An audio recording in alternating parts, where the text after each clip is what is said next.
The class is being done in Google being done in Zoom for a meeting. So I cannot use Google Meet. So the class can only be given in Zoom. So it's their responsibility to make sure that they can assign the class in Zoom.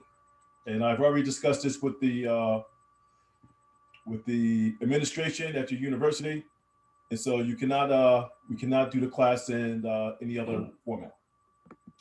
Okay, let's go back to the, excuse me?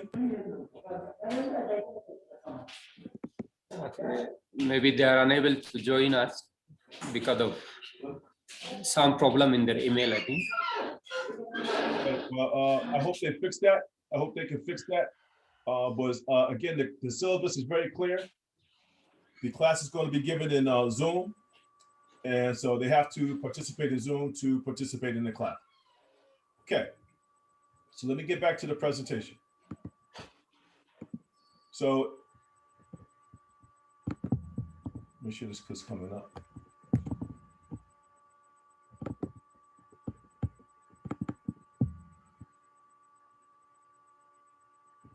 Okay, here we go.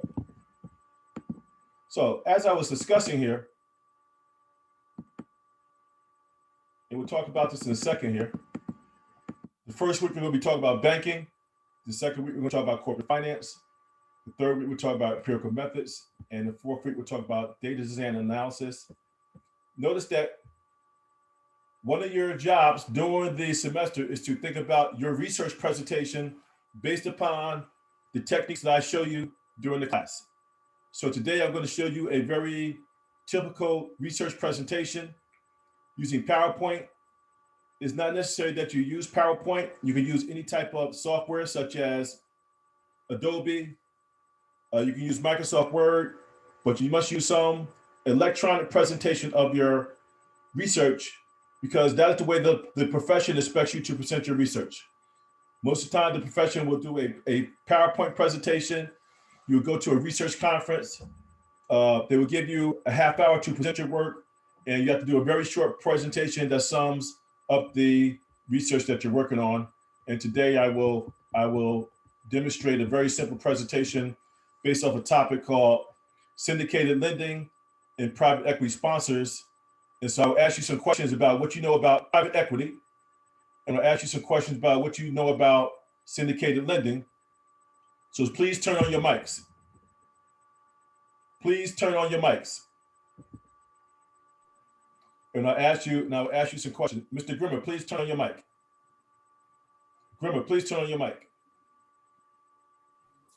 Okay. Now, during the class, I appreciate if you keep your mic on and if you keep your video on all the time. Please stop turning off the mic and turning off the video. Please turn it on. Okay. So, any questions on what we're going to be covering over the first 6 weeks? Any questions on the topics or what I'm asking of you the last 2 weeks? Any questions? Okay, so let's go on. So one of the things I want to show you first is that we know that you can go out to the web, and what I want you to do is go to the website ssrn.com. And if once you can follow along with me, and you notice that when we go to ssrn.com, this is now a research library. This research library is free. Notice that for me, I'd like you to sign up. I would like you to sign up into this research library. This is a very powerful. It's a very powerful research tool. And so notice that I can go here, I can do a search on any research topic. For example, let's say I put in leverage, just any topic. And once I put in leverage, this is the topic. And so the search vehicle will go through and find thousands of articles on leverage. And these are articles. Now, it's important to understand that when we are, excuse me, could you ask those people, in the background to stop talking? Who's there talking? Who's talking? Tell those guys to stop talking. Mr. Grimmer, turn on your mic. Okay, sorry, Professor. Yeah, whoever, you have to make sure that you're in a situation where the class is quiet. So whoever's there, tell them to stop talking. Tell them to stop talking. Okay, I'm sorry, Professor. I'm using my office where we were assigned 4 individuals here. So somebody may be in and out. That's why they may disturb us. I'm sorry for that. Yeah, well, next time, make sure you're in a place that is quiet, because you're disturbing. Okay, I'll try. Because you're disturbing the classroom. Okay, okay. Okay. I don't know what the kind of culture you have, but it's very important that you get serious about what we're doing here, because it's a chance to change your life. It's a chance to change your life. I don't know if you want to change your life or not, but this is a chance to improve the quality of your life. But what we're doing here is very important for you to come on time. It's important for you to be in a situation where you can learn, you don't disturb the class, and that you listen. Okay, we have 2 people coming. Could you, Miss Grimm, could you please introduce yourself? Miss Grimm, Miss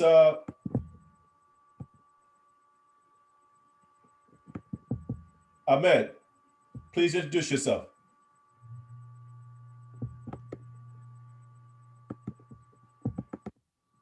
Miss Gebre, could you please introduce yourself?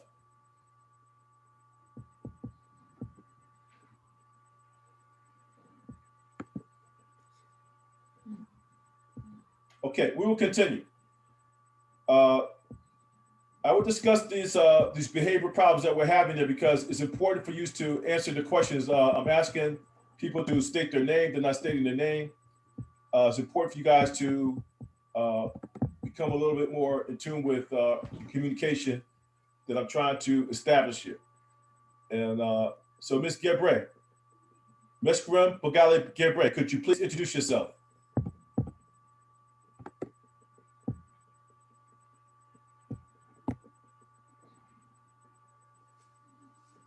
Okay, let's continue.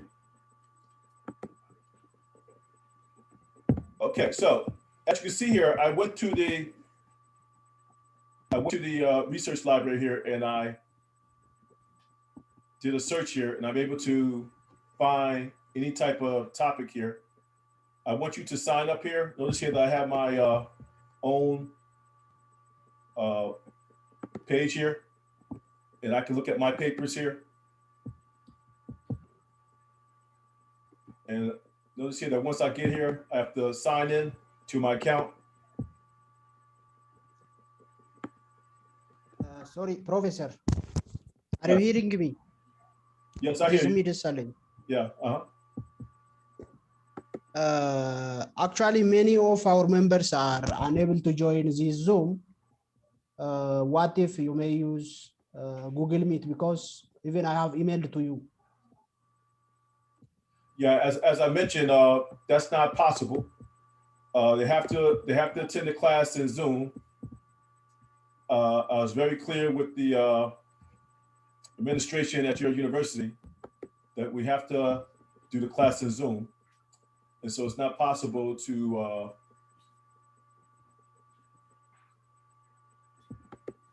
It's not possible. Okay. Okay, let's go on. So again, I think you saw that you have to go out here and sign up using ssrn.com. That's just a very simple web search. And you can use that to find other research papers that you might want to find your research ideas. So I appreciate it if you would do that. Okay, one of the things I want to do today, and we'll come back to the papers that I will assign, because I handed out these papers beforehand. I handed out these 1, 2, 3, 4, 5 papers.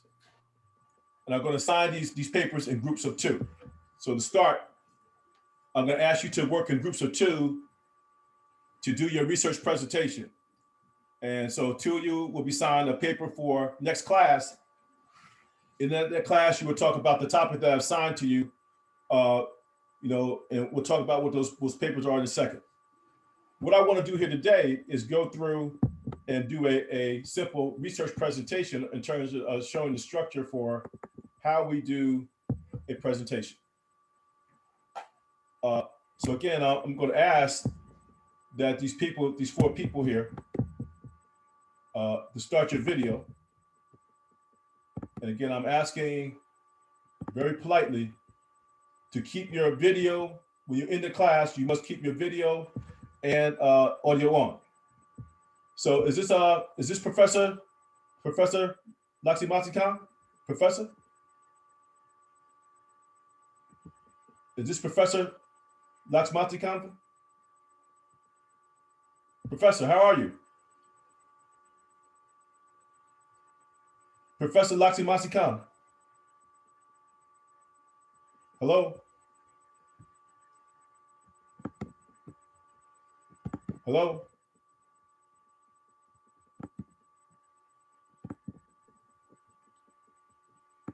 Yes. Okay, can you guys hear me? Can you hear me? Yes, Professor. Yes, Professor. Okay. Now we are hear you. Okay. All right. Okay. So let's get started. So one thing that we want to do when we pick our research topics is that we want to present them in a very concise way that we can communicate quickly and efficiently the information to our audience. Now, in this case here, notice that the title of my paper is The Impact of Private Equity Sponsors on Syndicated Loans. And so I'm presenting the title to my audience. I'm telling the audience that I am Kenneth Daniels. I'm from VCU, which stands for Virginia Commonwealth University. And I did this paper as a joint paper with Demiso Diro-Ajara, and he was from the University of New Haven. And I think a lot of you know Professor Ajara. Now, if I wanted to, I could go out here and I could do this presentation in full screen, but if I do that, I will not be able to see your face. So I'm going to do it within the PowerPoint software. So I think all of you are familiar with the PowerPoint software. And so you notice that I'm able to go through and create my PowerPoint very quickly and easily, and I can do all kinds of techniques, things like that. Okay, I think you're aware of that. So the first question I have for you is, and I'm going to ask for each one of you to tell me what is a syndicated loan and what is so Ms. Cadiz, what is a syndicated loan?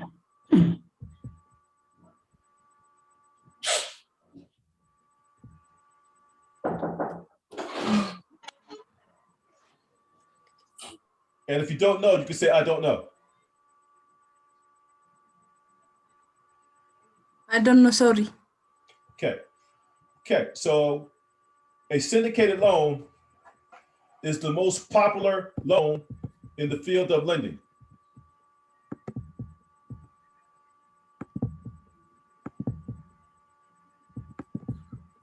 And in a syndicated loan, instead of having a loan written by one person, it's a loan that is written by a group of lenders. And these are very large loans, which can be in the millions and millions of dollars. And these are the type of loans that propel the economy, because most of the time they're done to risky borrowers that cannot be handled by the traditional banking system. So we have traditional banking, and then we have a much more larger banking system that is made up of what we call lenders and non-lenders. So I think we all know what a bank is, but banks are not the only type of institutions that make loans in the world of corporate finance. There are all types of lenders. And one of the type of lenders that we want to talk about today that plays a very large role in the industry of banking is private equity. So Mr. Germer, Mr. Selecki. Yeah. What Give me a description of a private equity firm. What does a private equity firm do? Private equity firm. Yeah, what does a private equity firm do? So, sometimes individuals may come up with a smart idea, but they may not have money to do their own business. So in such a case, they may look for some individuals who do have sufficient money at hand. So they may agree to start a business jointly. Partly, those who finance the business may own a percentage or some share of the business, and those who came with the idea of the business do still share some portion of the business. So in that case, they can start the business so that they will share the profit which may be generated from running the business. Fantastic. That's correct. So as Gurvis told us, private equity sponsors, they share in the risk of the business. They share in the upside. They also share in the downside. So this is risk sharing. And whether a company shares in the upside of a firm is very important. This is what we say is a type of signaling when a company has an equity position in the firm. So whether a company is financed by debt or equity matters. Because if there's only debt financing, there only is downside risk. Once there's equity, the sponsor has upside and he can participate in the profits. So therefore, he is more likely to be more lenient. So when I'm an equity partner, I am more lenient on the management of the firm because I want the management to succeed. If I'm a debt-only lender, I don't care. All I want is my money back. So I'm going to be much tougher on the management. It's going to be much more conservative. And this is the type of signaling we talk about certification.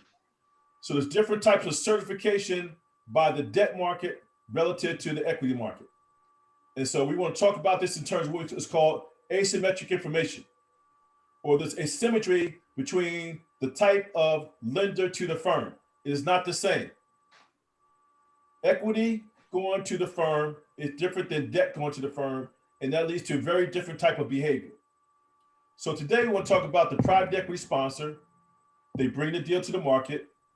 As Mr. Selecki so eloquently said it, they may invest equity capital in the borrower, and they may serve as an intermediary between the borrower and what's called the lending syndicate, where the lending syndicate is debt only. So this is a very clear example where here, the arranger or the lead syndicate person, right, he has an equity stake, the syndicate does not. And so because of that, the syndicate is going to make sure that there are much more stringent requirements, like there's going to be loan covenants, they're going to assess the borrower risk, they're going to take a look at the maturity of the loan, and they're going to discuss whether the loan is going to be, or the company's going to be public or private. So what is the motivation for a private equity firm being a sponsor? Well, a sponsor knows that by him playing a role in the firm, he's going to have a say in the management of the firm. He's going to be able to direct the direction, and he's going to be able to determine the risk and return or the value of the company. So when the company is, say, goes through some type of what's called exit strategy, they can sell that firm to the equity market, and that's called an exit strategy. Every time that most of the time when you have a private equity sponsored loan, there must be some type of exit strategy. And this is very similar to when you buy a house. When you buy a house, if you cannot sell that house, the house has less value. Mr. Tedesque, Taye Tedesque Tesfaye, could you please introduce yourself?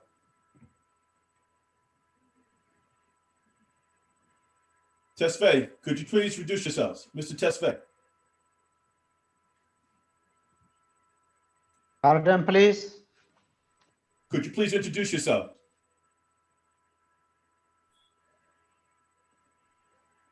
Could you introduce yourself?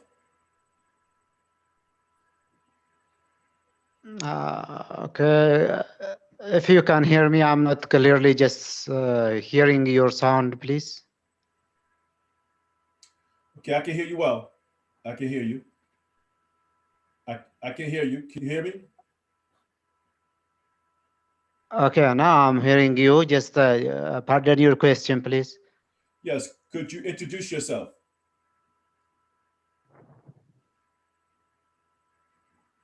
Could you introduce yourself? Okay, sorry. Now I'm hearing. Just my name is Taye Taddese.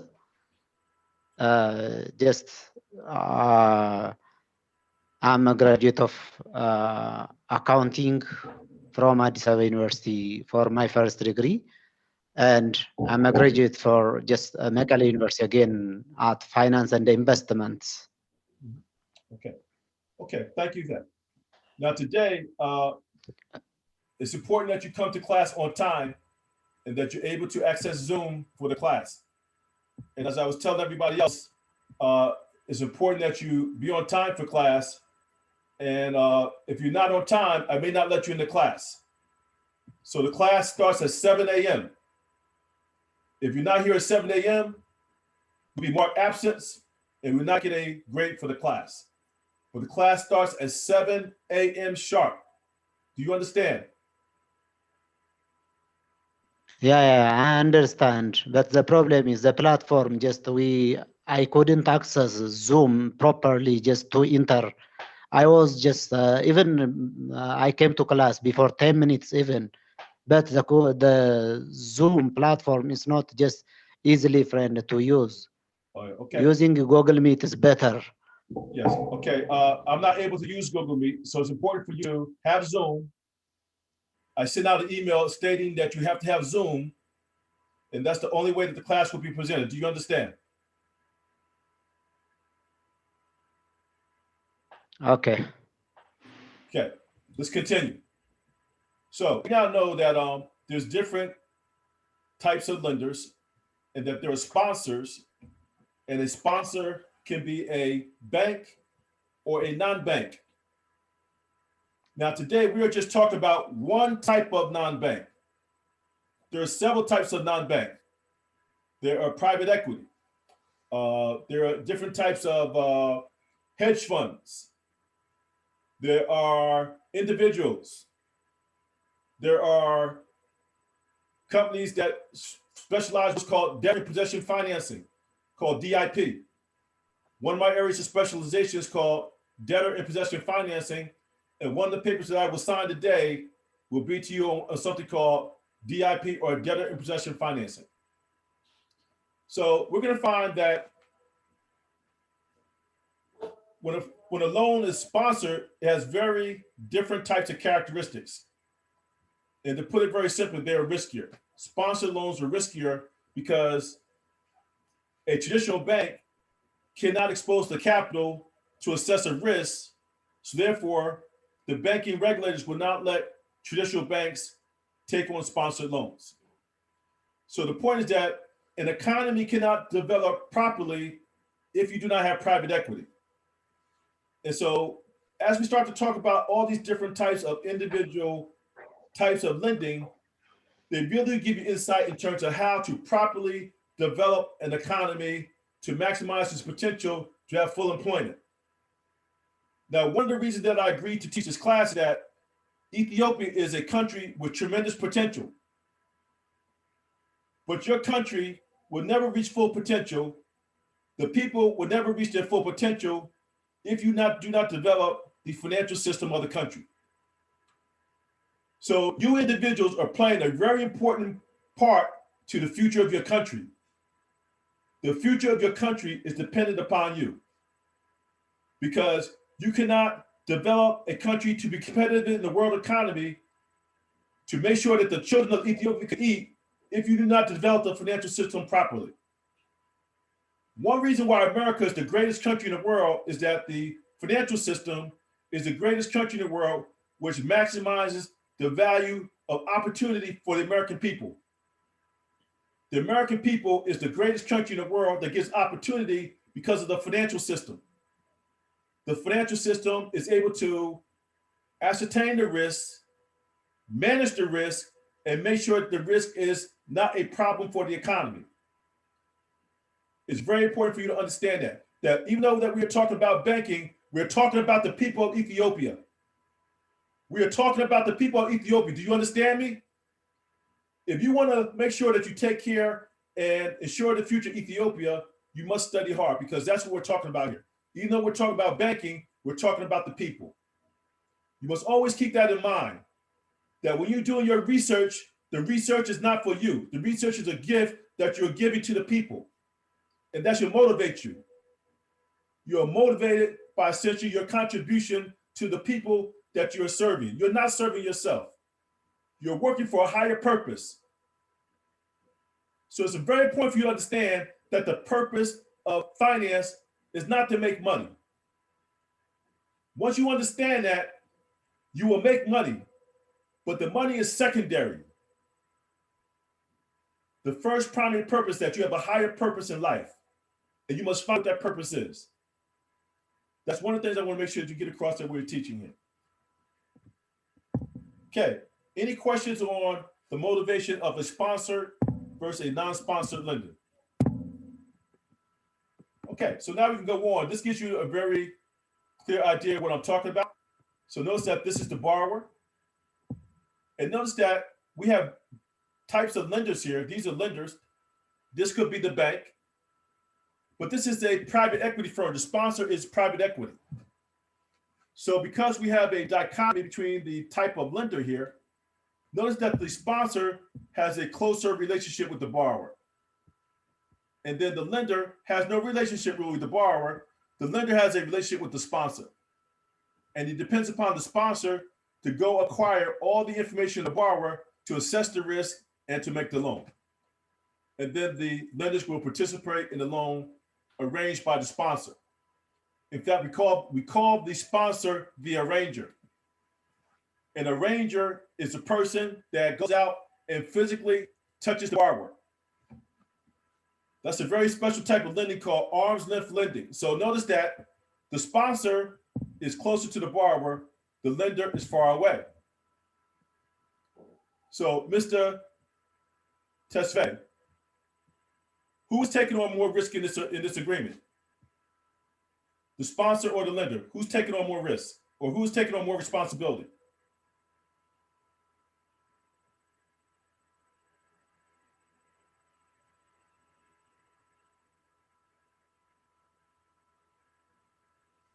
You have to unmute your mic. Yeah. So who's taking on more responsibility? Okay. Who's taking on more? Who's taking on more risk? The sponsor or the lender?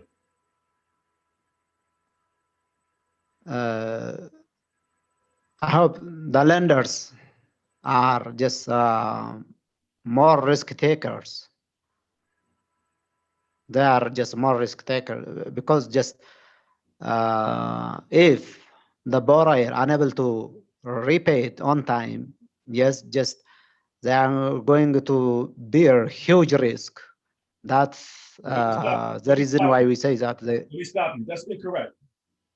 That's incorrect. The lenders are not taking on more risk. The sponsor is taking on more risk. The sponsor is taking on more risk because the sponsor, let's go back.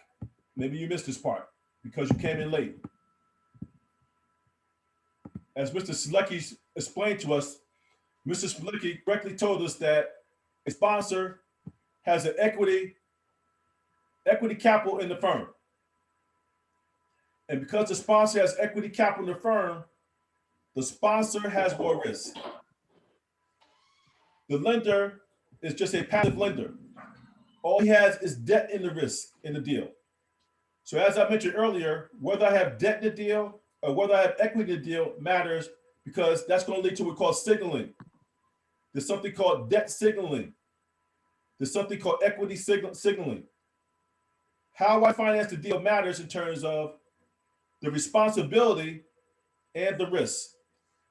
So to keep going here, the sponsor has more risk because he has an equity position. The lenders have no equity position. They just have a debt position.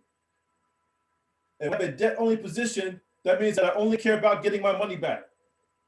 I have only downside risk. There is no upside.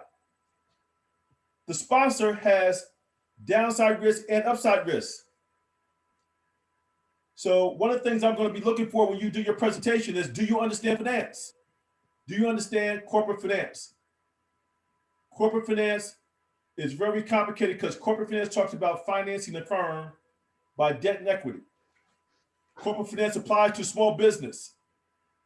As we talk here alone, even though we're talking about syndicated lending, when I show you the structure of these deals, it could be for a very small business or very large business. The size does not matter. What matters is the composition of the financing. That's why in corporate finance, we always talk about leverage. What is the leverage ratio? Once we know the leverage ratio, we know the risk of the firm or a key component of the risk. That's one of the points I want to make here today. So even though we're talking about banking, we're talking about corporate finance. And I'm told that you already have taken a corporate finance class.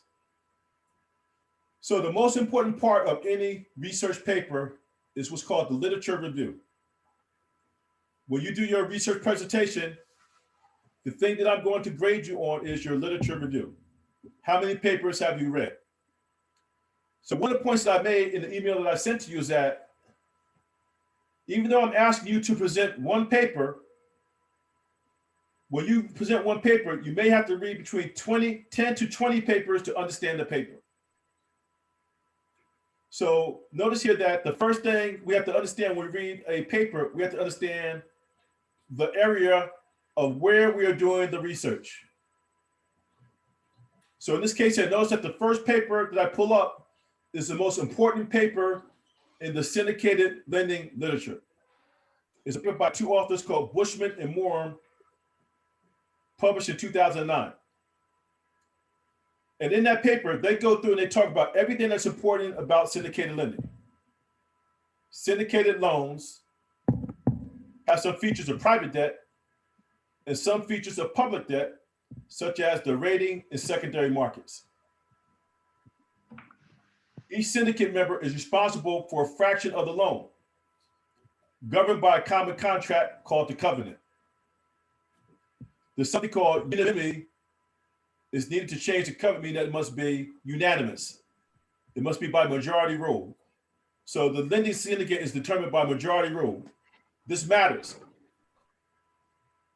In the second week, I will give you a paper of something called the holdout problem. Corporate finance, something called the holdout problem. One of my areas of expertise is exit consents or debt financing. And debt financing can go to the public sector and the government sector. So this whole idea of the holdout problem is very important, particularly for countries like Ethiopia that has a large government sector, but a small private sector. So even though we're talking about Ethiopia and the Ethiopian economy, everything in corporate finance still applies because we're talking about the financing of the country. It doesn't matter whether it's done by the government or whether it's done by the public sector. Once you establish financing, the government can take an equity stance, even though they may not want to. So even if something is financed by the government, they still are taking on the risk. And we talk about them being the lead arranger, they're the originator, and the leader of the syndicate, they're the manager, and they enforce the covenants. Now, I'm not going to go over all these papers, but notice that for this one paper, I've read about 10 to 15 papers. Notice that this other paper is another paper that I published in 2010, and this is for a sponsored LBO loan. LBO stands for leveraged buyout loans. They cost more, the larger deal sizes, they're more leveraged than the unsponsored leveraged loans. And now we can understand that because a sponsored leveraged buyout loan, if we're talking about a leveraged buyout loan, that's 100% debt financing loans. So even though there is all debt, so notice that in the LBO, the sponsor or the private equity firm is taking advantage of the fact that there's cheap money. Anytime you have cheap money, you have people willing to exploit that cheap money to take over an industry, then they don't care about the firm, because if I am doing a leveraged buyout firm that's all debt financing, I have no equity upside. I don't care. I don't care whether the company goes bankrupt. I don't care whether the company succeeds. All I want, in fact, I may force the company into bankruptcy. So if I have a leveraged buyout loan, I will take over the firm and I will destroy it. I will liquidate the firm, because when I liquidate the firm, as long as the firm value is greater than the debt, I don't care. So I will actually destroy the firm. There's a very famous movie about this called, this particular LBO, about Michael Milken. Michael Milken was the most famous leveraged buyout debt financing. And there's a famous movie with Michael Keaton. You might want to watch that movie. In that movie, they talk about how the lender actually destroys the firm. There's another movie that did this called Pretty Woman. If you want to understand financing, watch the movie called Pretty Woman with Richard Gere and Julia Roberts. In that movie, Richard Gere is a leveraged buyout specialist, and he buys a airline company, and his partners tell him to destroy the company, because if they destroy the company, they will make money. If they don't destroy the company, they will lose money. And so the movie tells a dilemma. Now the lender or the sponsor is put into a ethical or moral situation. Do I save the company and not make money, or do I straight destroy the company and make more money? That's a very simple way to understand financing. If you take a look at the movie Pretty Woman. Okay. So the next important part of a research presentation is your hypothesis. You have to tell the audience, what is the question here? Why do I want to study this? What is the very simple message that we tell the audience? So the question I have for you is, why do we need a sponsor? Why do we need a private equity firm to come into the lending industry to help develop the American economy? Well, it's very simple. Private equity sponsors, they're able to eliminate the information asymmetry of very risky companies. And what I mean by information asymmetry is that very risky companies are not well understood. We don't understand them. They have excessive risk. And when a firm has excessive risk, that means that it's very cloudy. We cannot see it. We don't know whether it's a good firm or a bad firm. And because we don't know whether it's good or bad, that's called information asymmetry. If something is very good, that means that there's less asymmetry, or that it is very transparent. If something is very transparent, that means that it's not opaque. When something is opaque, it's very cloudy. When the sky is very cloudy, we don't know whether the sun is. We don't know whether it's going to be a good day or a bad day because it's cloudy. I look up in the sky and I see clouds. I say, oh, it's very opaque today. Because it's opaque, I don't know whether I'm going to see the sun or not see the sun. If I see the sun, it's a good day. If I don't see the sun, it's a bad day. So the clouds give me information asymmetry. I don't understand the day because it's cloudy. Oh, it's cloudy. Is the sun going to come out? I don't know. Maybe the sun will come out, maybe it won't. That's what we mean about information asymmetry. Information asymmetry produces uncertainty. Once it is cloudy, I don't know. What do I do? Do I go to the beach today or do I stay home? Do you understand? So when something is cloudy or has a symmetry that we don't understand, it means that it's more complex. It's a more complex deal, but more complex deals or risky deals have more growth. So why would I take on a riskier deal? Because the more risk you take, the more value is going to be created, the more returns, so therefore I may do the deal. So sponsors help us understand information symmetry, complexity of the deal, and growth opportunities. A country like Ethiopia has tremendous amounts of information asymmetry. because the lending industry does not understand the quality of the firms because there's no data. When you have no data, you don't understand. So it's very important to assess what is the risk. So this is the basis of our argument for why borrowers need sponsors. So in our study, I'm just going to show you today. So now as finance people, we have to somehow measure this by data. Now, one thing that you may want to do over this semester or the 6 weeks we talk about is you may want to start to thinking about when you do your thesis or your research project for your final presentation to the market that's going to determine your job or not, whether you will get a job or not will depend upon your dissertation and the data that you develop. People in the finance field, they want to understand that you know how to find data, use the data, and present the data. So what I'm going to show you today is, one, I find the data, I use the data, I have to present the data. So it's important for you to understand that these are the techniques, these are the soft skills that we're using here to say, well, so you have to ask yourself, when you do your dissertation, where is the data? Where's the data that you're going to use to study your topic? So today I'm going to measure information symmetry by total assets, the firm size, and something called the intangible assets. Intangible assets are essentially our property rights, or is what we call the scientific information of the firm. Essentially, it's the research and development.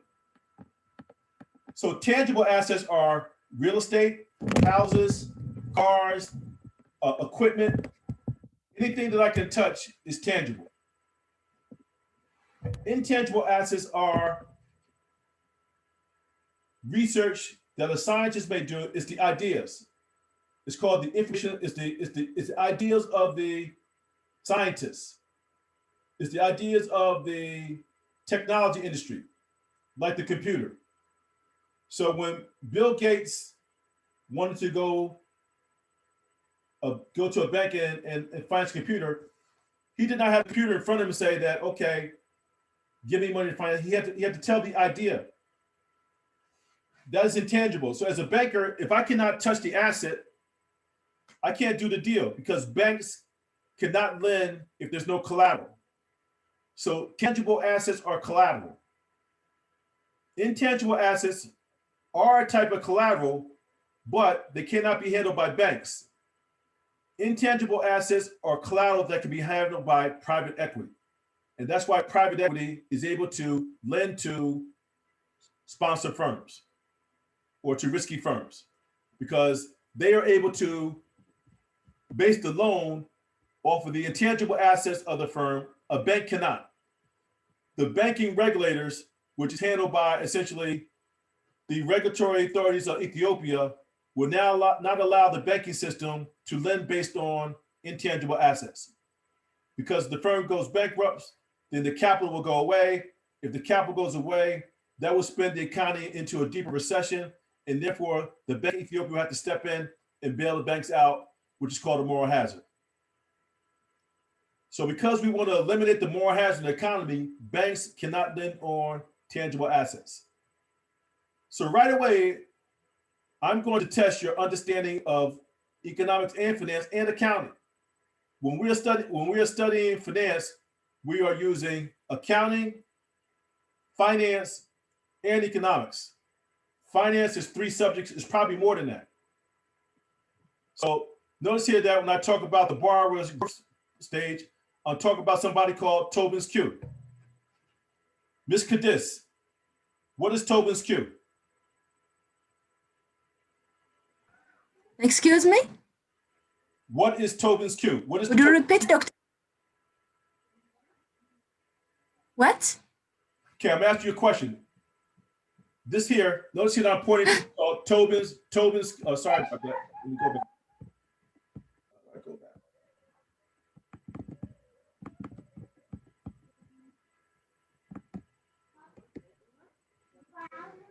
I couldn't hear you, Doctor.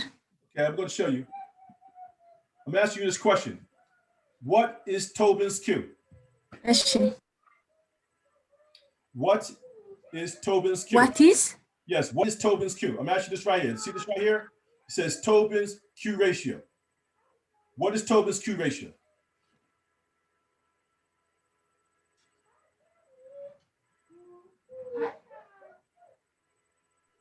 I'm sorry, but I'm not understand what the word is. Tobin's T. Please, can you write? Professor Dennis, Yes, go ahead. Yes. can I help her? Yes, go right ahead. Yes. Okay, Tobin's Q came from the an economic laureate prize, Tobin. So the Tobin Q ratio measures the value of a firm, which takes the replacement cost over the market value. So according to its assumption, in the long run, these values equals to 1. Because at the start or at the initial point, firms may monopolize the market. They can exploit the profit. But as other firms join the market and try to share that profit, then the profits will get lower and lower, so that finally the value of the company may tells us its market value at a point in time. Okay, that's exactly correct. So Tobin's Q is something that varies over time, and it measures borrowers' growth opportunities.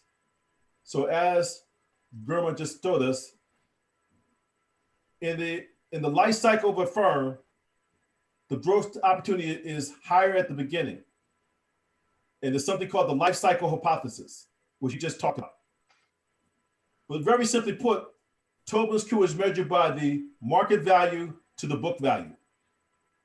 And when the market value is greater than the book value, that means that there's more growth. And I'll show you that in the data here in a second. So the point to talk about the hypothesis here is that notice that in the hypothesis here, by us asking the question and understanding the concepts, it tells us the type of data that we must collect. So I want to emphasize this very importantly. You have an opportunity in this class to start your thesis and do data collection, or start to think about data collection, because the question that everyone's going to ask once you graduate. So why do we do this? When you graduate, people are going to say, okay, should I hire this person? What is your value? Should I give you a job? Whether you get a job or not will depend upon how you understand data. That's it. It's not about your teaching. It's not about anything per se. Even though I'm teaching you, teaching is a derivative of whether I understand data. Because if I understand the data and I can manipulate the data, I can produce value for the company and I can produce value for the country. It's about data, data, data, data. The economy is driven by what we call a digital economy. A digital economy is driven by data. There's big data, there's small data. But data gathering doesn't have to be complicated. There's something called clinical research. In clinical research, the amount of data is very small. In fact, most of you may have to do what's called a clinical research project in Ethiopia because there's no data. So because there's no data, that means that you have to go out and do a survey or do an assessment of the area that you're trying to understand.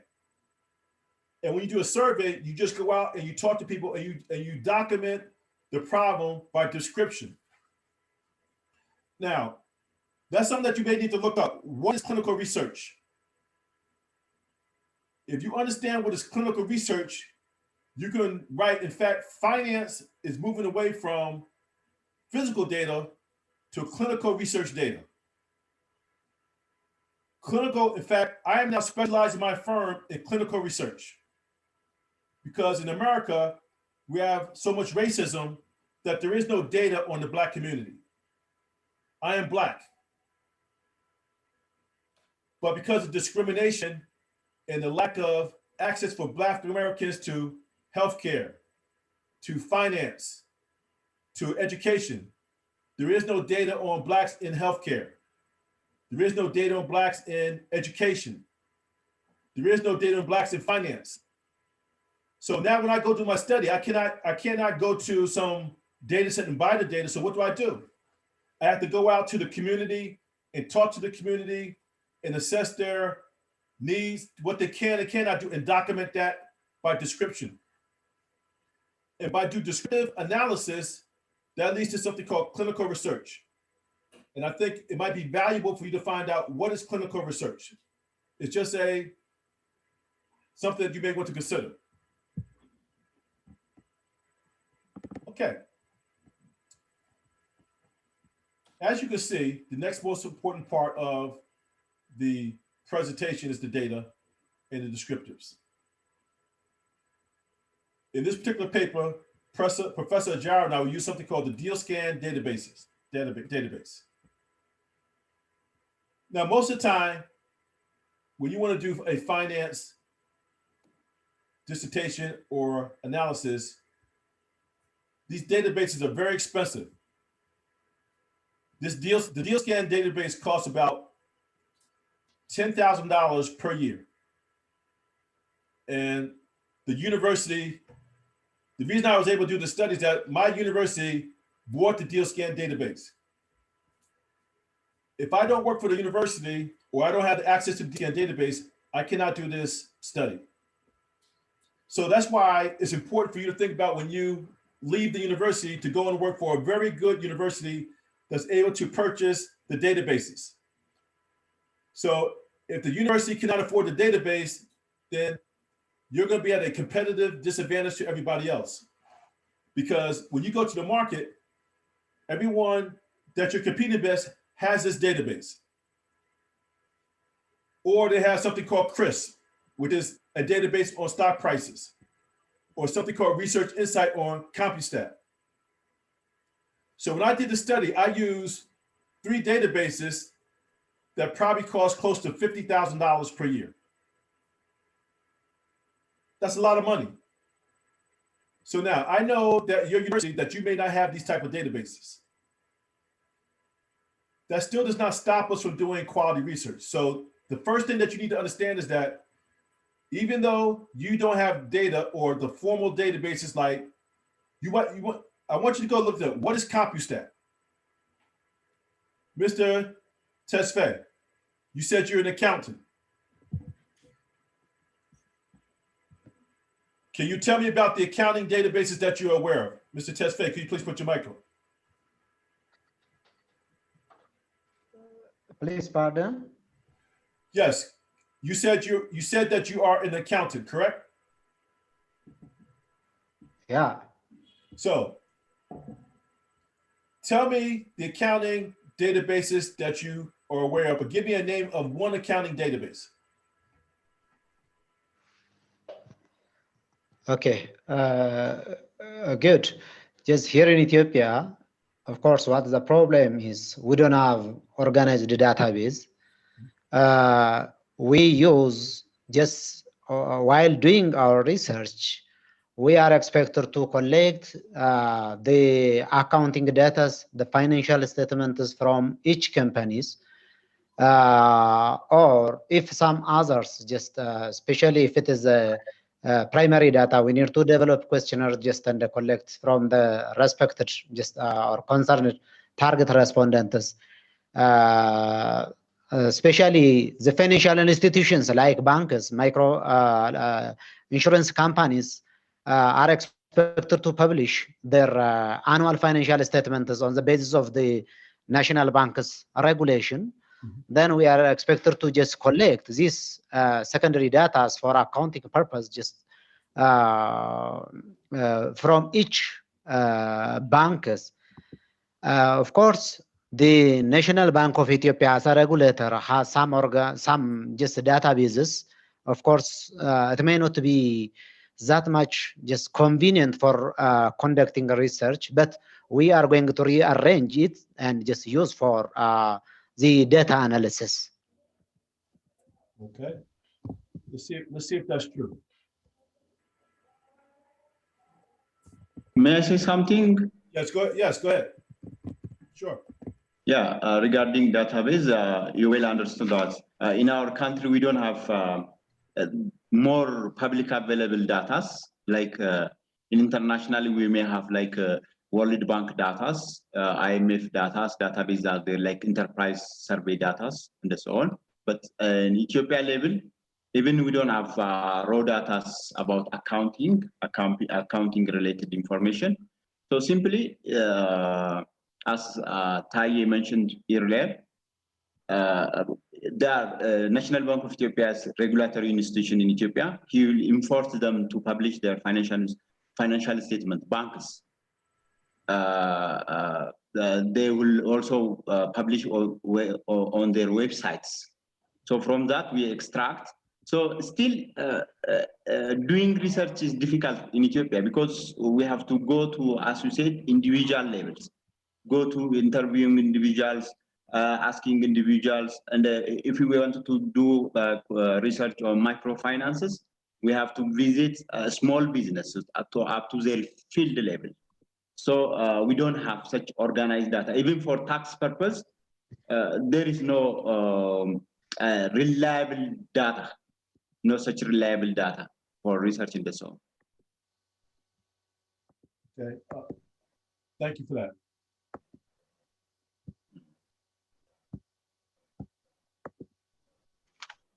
Let me finish up again. Okay. Let's try one more time. Let's just see what's out here.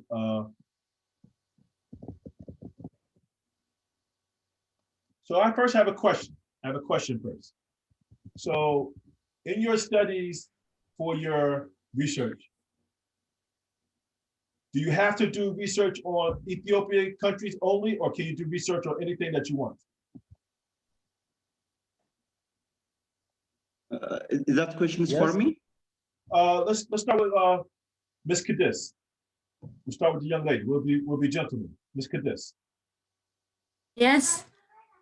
Actually, I want to do for Ethiopian to do research that may related the issue, the concept may help for Ethiopian, especially on a bank system. But as already my friend said, there is a problems on data. I don't know where we get the data, when we get the real data, because there is not factual database. But I really interested to do research for our country, Ethiopia. Okay. Mr. Seleki, what are you planning on doing research on Ethiopian, or are you going to do it international, or what do you want to do? Yeah, if it is possible, I would like to do research on sub-Saharan African countries. But it's difficult for me to compare because there is no data in Ethiopia. Even if there may be some chance to get data for sub-Saharan African countries, for a few of them, but still I didn't decide. Okay. I'm wondering on it. Mr. Tesfaye, what are you planning? Okay, good. As per my plan, just I'm planning to focus more on Ethiopia.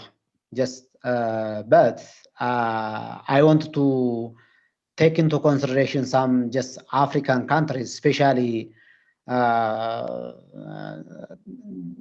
the finance system in Africa. Okay.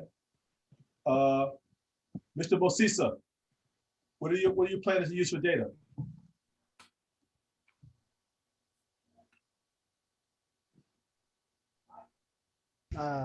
Thank you for giving me the chance. I also planning to perform my research, my dissertations, especially in Sub-Saharan Africa. Most probably, I'm planning to get some data which are available from some databases. I plan may not available in Ethiopian context, but it may be the clue because Ethiopians are moving, marching to issues in the future. Okay. Most probably, I'm trying to use some sub-Saharan Africans. Okay. All right. And Ms. Karam, could you please tell us what you're planning to do? Yes, thank you, Dr. Daniels. I'm planning to do my research for the first time in Ethiopian case. For the second time, I may have a plan to consider East African countries, probably. Okay, thank you very much. And Amina, could you please tell us what your plans are?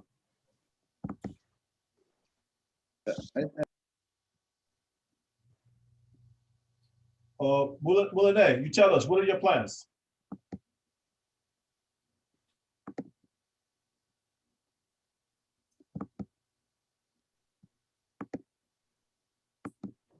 Ahmed? Mr. Ahmed? Okay. Okay, thank you, Doctor. Okay. My plan is also my research in Ethiopian context, particularly. Okay, all right, so I think you get the point.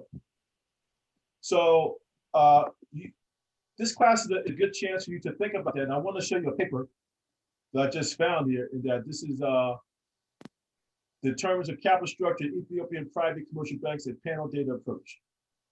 So we're gonna study this paper. So we will make this one of our papers for presentation for next class. And so let's see if I can print this, and I'll give it to you. And let's see, we'll put it up here in my class thing here.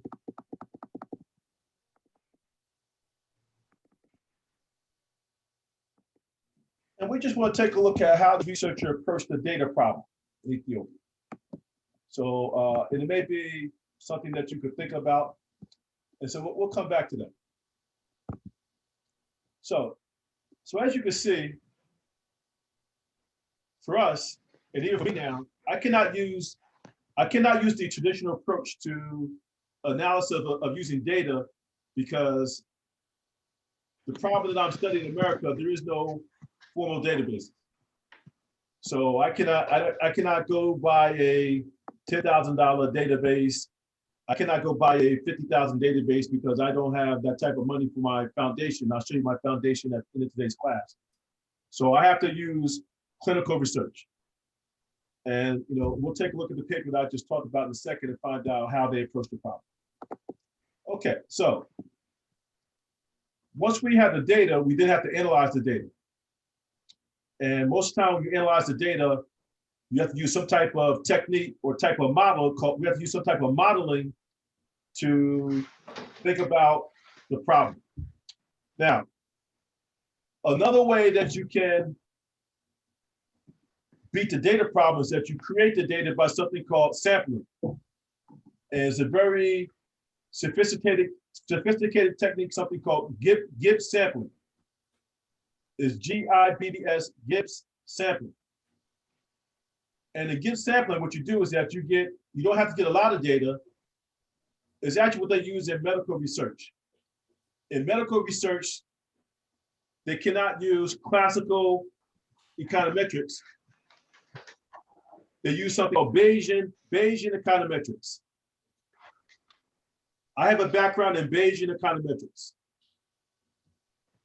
And the Bayesian econometrics is actually very simple. Bayesian econometrics is very simple. All you're doing is that you are sampling based off a distribution. So if the distribution is normal or non-normal, it could be a Gaussian distribution or what we call non-Gaussian distribution. Once I know the distribution, I know all the data. And so, I could go into all different types of econometrics to explain different types of techniques that I could use to fix the data problem. But that is too much for our first class. But one thing I want to talk to you about is your modeling capabilities, because in the industry, in finance, we assume that your modeling capabilities are very strong, that your mathematical background is very strong, that your econometric ability is very strong. But once we start to talk about modeling, the question then becomes, are you going to be an empirical analyst or are you going to be theoretical? Most of us are not smart enough to be theoretical analysts. So for example, I'm a pretty smart guy, but I'm not smart enough to be a theoretical analyst.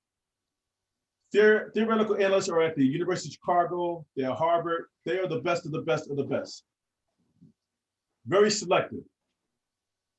So most analysts are empirical analysts where we now have to rely on data to use the data. If I'm a theoretical analyst, there's no data. I'm just using theory. We all probably seen theory papers that we can do that. This is a theory right here. But once you go into being an empirical analyst, you now have three choices. You could be a classical researcher, classical. What classical is, this is a classical model here, use a classical model. Or you could be non-classical or Bayesian, where Bayesian is what we call, uses small sample techniques. Or three, you could do clinical research. So classical, Bayesian, clinical. Clinical research is a subset of Bayesian. So really, there really is only two, but just to make the point, we call it three. So there is classical. Classical analysis means that you have large data. It's called large data analysis. This is a large data analysis because when I take a look at this error term here, we assume that this error is normally distributed. We assume that this model follows a normal distribution.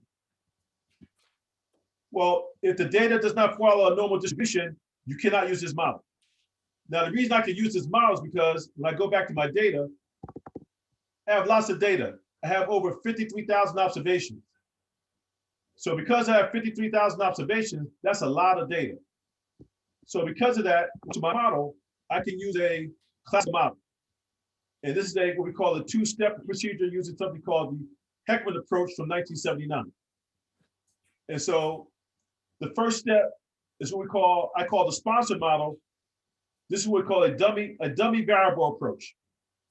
So the dummy variable is 1 if there's a sponsor, 0 if there's no sponsor. But I then must take that dummy variable and calculate something called the inverse Mills ratio and put that into what's something called the cost of capital model. This is now a normal distribution. So this is the cost of capital here. This is the matrix of, here I have a matrix of independent variables. And over here, I now have a normally distributed variable that came from the first stage regression. So there's two steps here. This is the first stage. This is the second stage. Now, today, it's not important that you understand the model. The point we want to understand today is that once you answer your data question, you must do analysis. There's all types of analysis. In this paper, I do descriptive analysis, I do multivariate analysis, and then I actually do event study in this paper. So in this one paper, there are 3 types of analysis: descriptive, analytical, and event study. And the event study is what we call discrete analysis. There's some shock. We shock the system, and once we shock the system, what is the impact? So descriptive, analytical, discrete. And discrete is kind of, it's like discrete analysis comes from medicine, Once we give the patient the drug, what is the impact? That's all an event study is. We introduce some shock to the system. What is the impact? Okay, let me slow down. Let me go back and see if you have any questions on what is a hypothesis? Do you have any questions on the concept of data? And do you have any questions on types of analysis? Let me slow down a little. Any questions?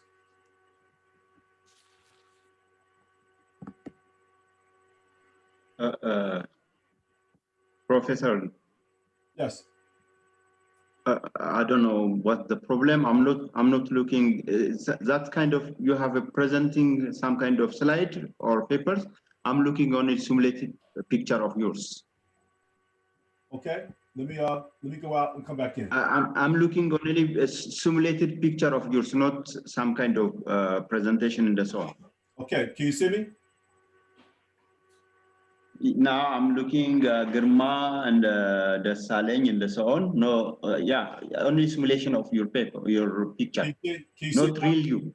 Can you see now? Yeah. Now it's coming. Okay. All right. Thank you. I apologize. Yes. Yeah. Anytime. Sometimes because of technology, you have to let me know what you're seeing. I would try to fix it as best I can. Just let me know. And who was I speaking to? Yeah. Who was I speaking to? Abdullah. Okay. Could you put your video on? Yeah, it's on already. Okay. I can't see you, no. Okay.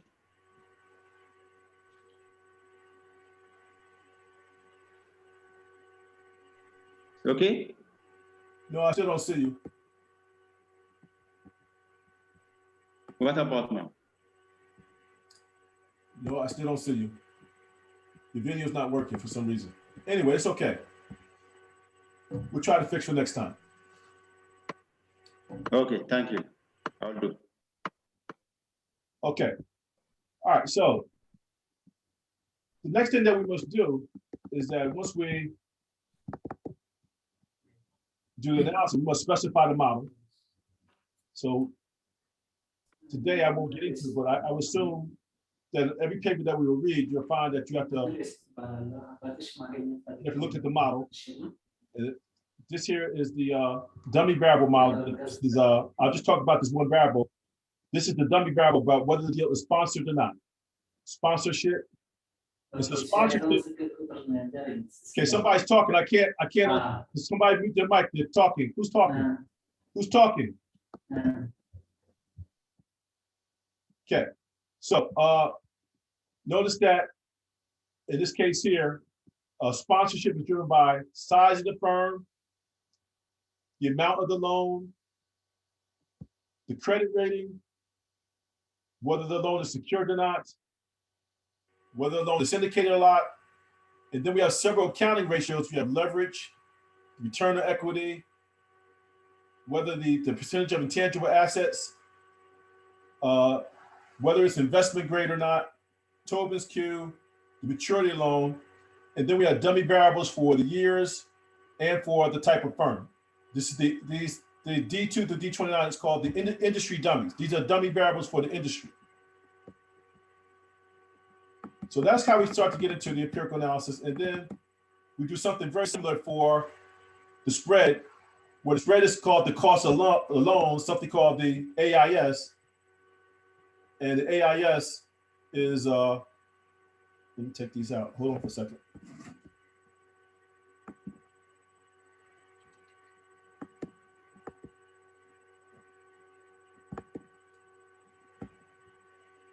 Excuse me for 1 second.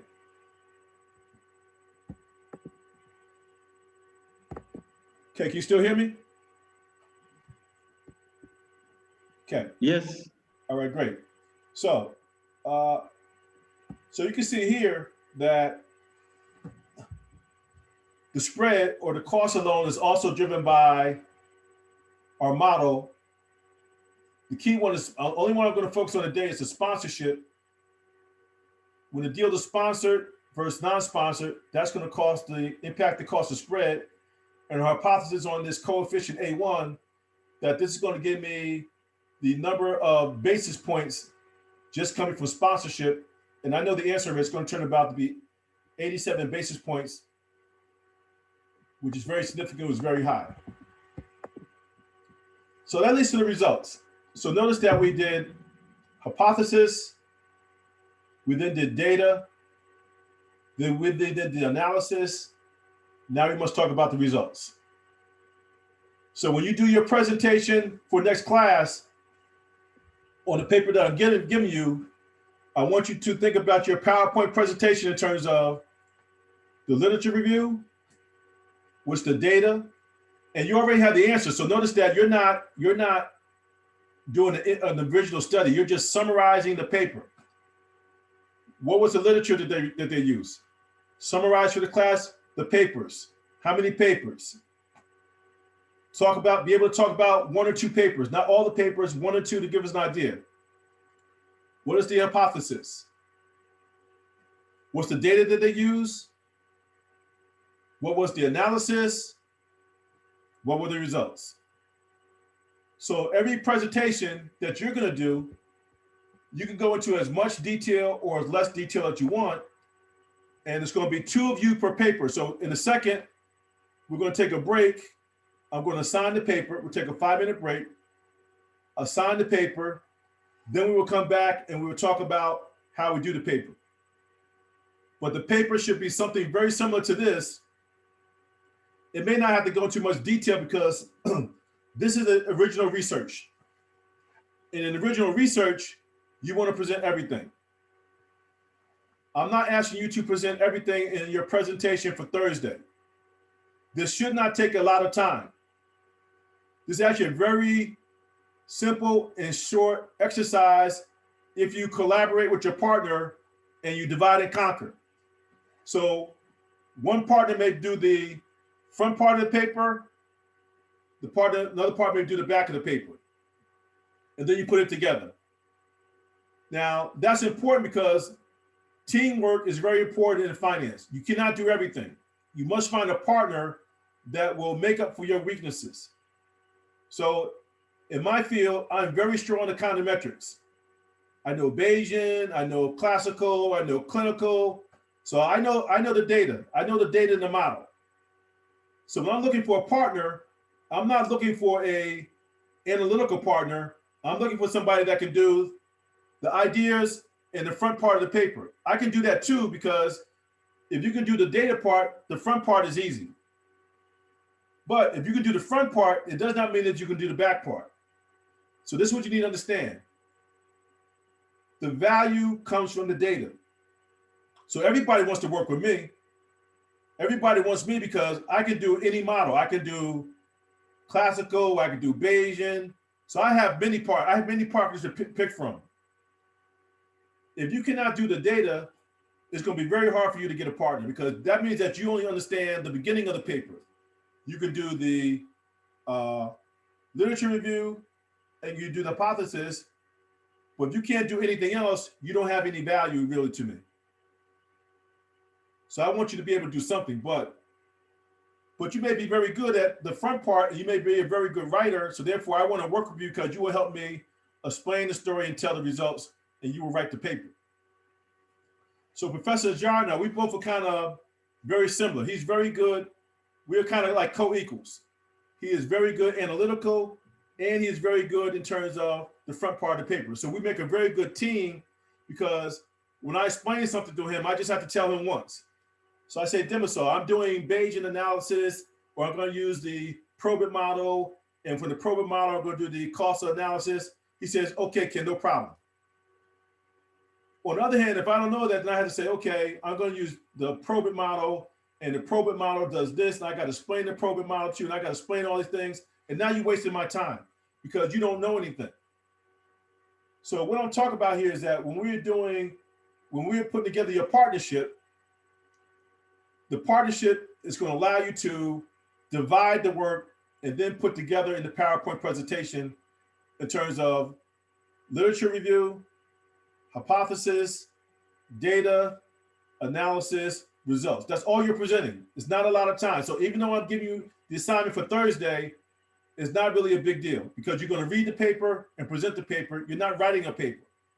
It should probably take you at most 2-3 hours because it's 2-3 hours per person. So that's 6 hours. So when I'm giving you this project, I'm also telling you to do time management. I'm not telling one person to do everything. One person will have to spend 6 hours. Well, 6 hours between now and Thursday may be a lot of time, but 3 hours for 2 people should allow you to complete this project for a very simple presentation.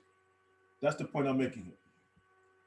So last thing we want to do is we want to take a look at the results. And notice that we did the spread regression. And I'm just going to focus on this one variable. I found the spread was positively associated with the Mills ratio of these sponsors. And that led to an increased cost of about 86 basis points. So what we found is that because sponsorship is associated with private equity firms, and private equity firms have an equity position in the firm such that they take more risks, the cost of the deals are more higher of about 87 basis points on average, regardless of the industry, regardless for the type of borrower. So because of that, we are taking out all the risk. So the point is that just sponsorship alone, because we have control for the risk is now the same for everybody. Sponsors are associated with more cost and essentially higher deal value. So we found associated with younger firms, greater degree of information symmetry, complexity,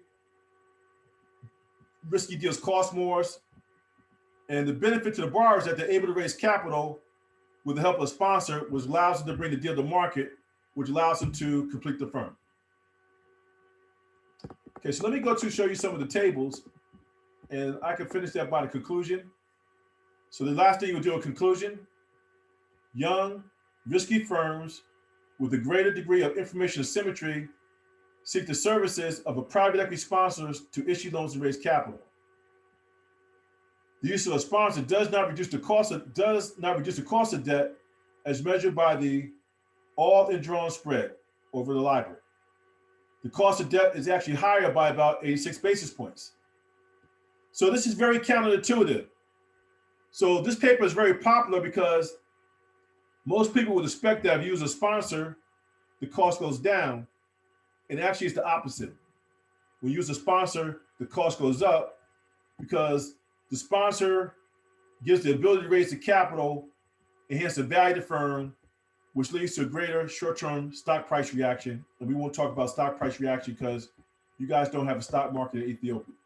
So because of that, we found that essentially sponsorship is something that's very important. So I just want to show you some of the tables that you're going to look at when we take a look at the data here. So this is the actual paper, and it kind of goes into it. But these are the tables. So the first thing I'm doing here, this is the descriptive analysis. And notice that in descriptive analysis, I'll just take a look at some simple means, and I might do standard deviation, but this is just the mean of the different variables. So notice that I separated by year. So when you do your analysis, sometimes you want to do it over time. So notice how I did this from 1989 all the way out to the 2000s. And then you also want to do it by some type of table. So notice how I did the deal amount. So here, this is 253 million. And so the deal size, the deal amount every year varies. 253, 147, 147, 109, 277, 209, 204. And then it starts to go up as we get into the higher years. Notice that it went up to 410, 306, 3079. So it seems to be some positive trend. Notice that it went all the way up that the last year, this is $1.6 billion. So 1.6 billion, 209. In America, even though this is $1.6 billion, $1.6 billion is not a lot of money in America. So I have to recognize that even though this is $1.6 billion for the industry or the average deal size, these are relatively small firms. So I see that in terms of, I go here and I take a look at the spread. This is the number. Notice that here I talk about the number of lenders. So that's interesting. Notice that there's so much risk. There's not just one lender. It started out as 2, and then it started to increase every year. The number of lenders went all the way up to some years as high as 8, 5, and so forth. But on average, the number of lenders is about 5 lenders per deal. Probably 1 equity sponsor and 4 lenders. But it could be a very complicated deal where you have 2 equity sponsors. We haven't even talked about that. But most time we just recognize whether it's sponsorship or not. And notice that this is the number of sponsored deals relative to non-sponsored. So notice that sponsorship also vary. And on average, sponsorship is about 6%, close to 7%. So next table we go into is the accounting data. I want to show you that.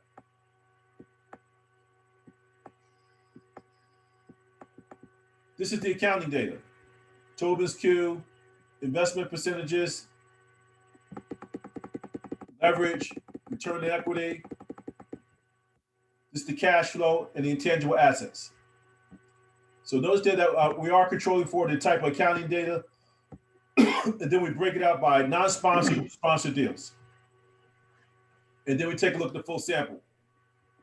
Again, this is descriptive analysis. Sorry, Dr. Daniels. Yes. Just your slide is not rolling. And I'm not seeing it. Okay, let me come back.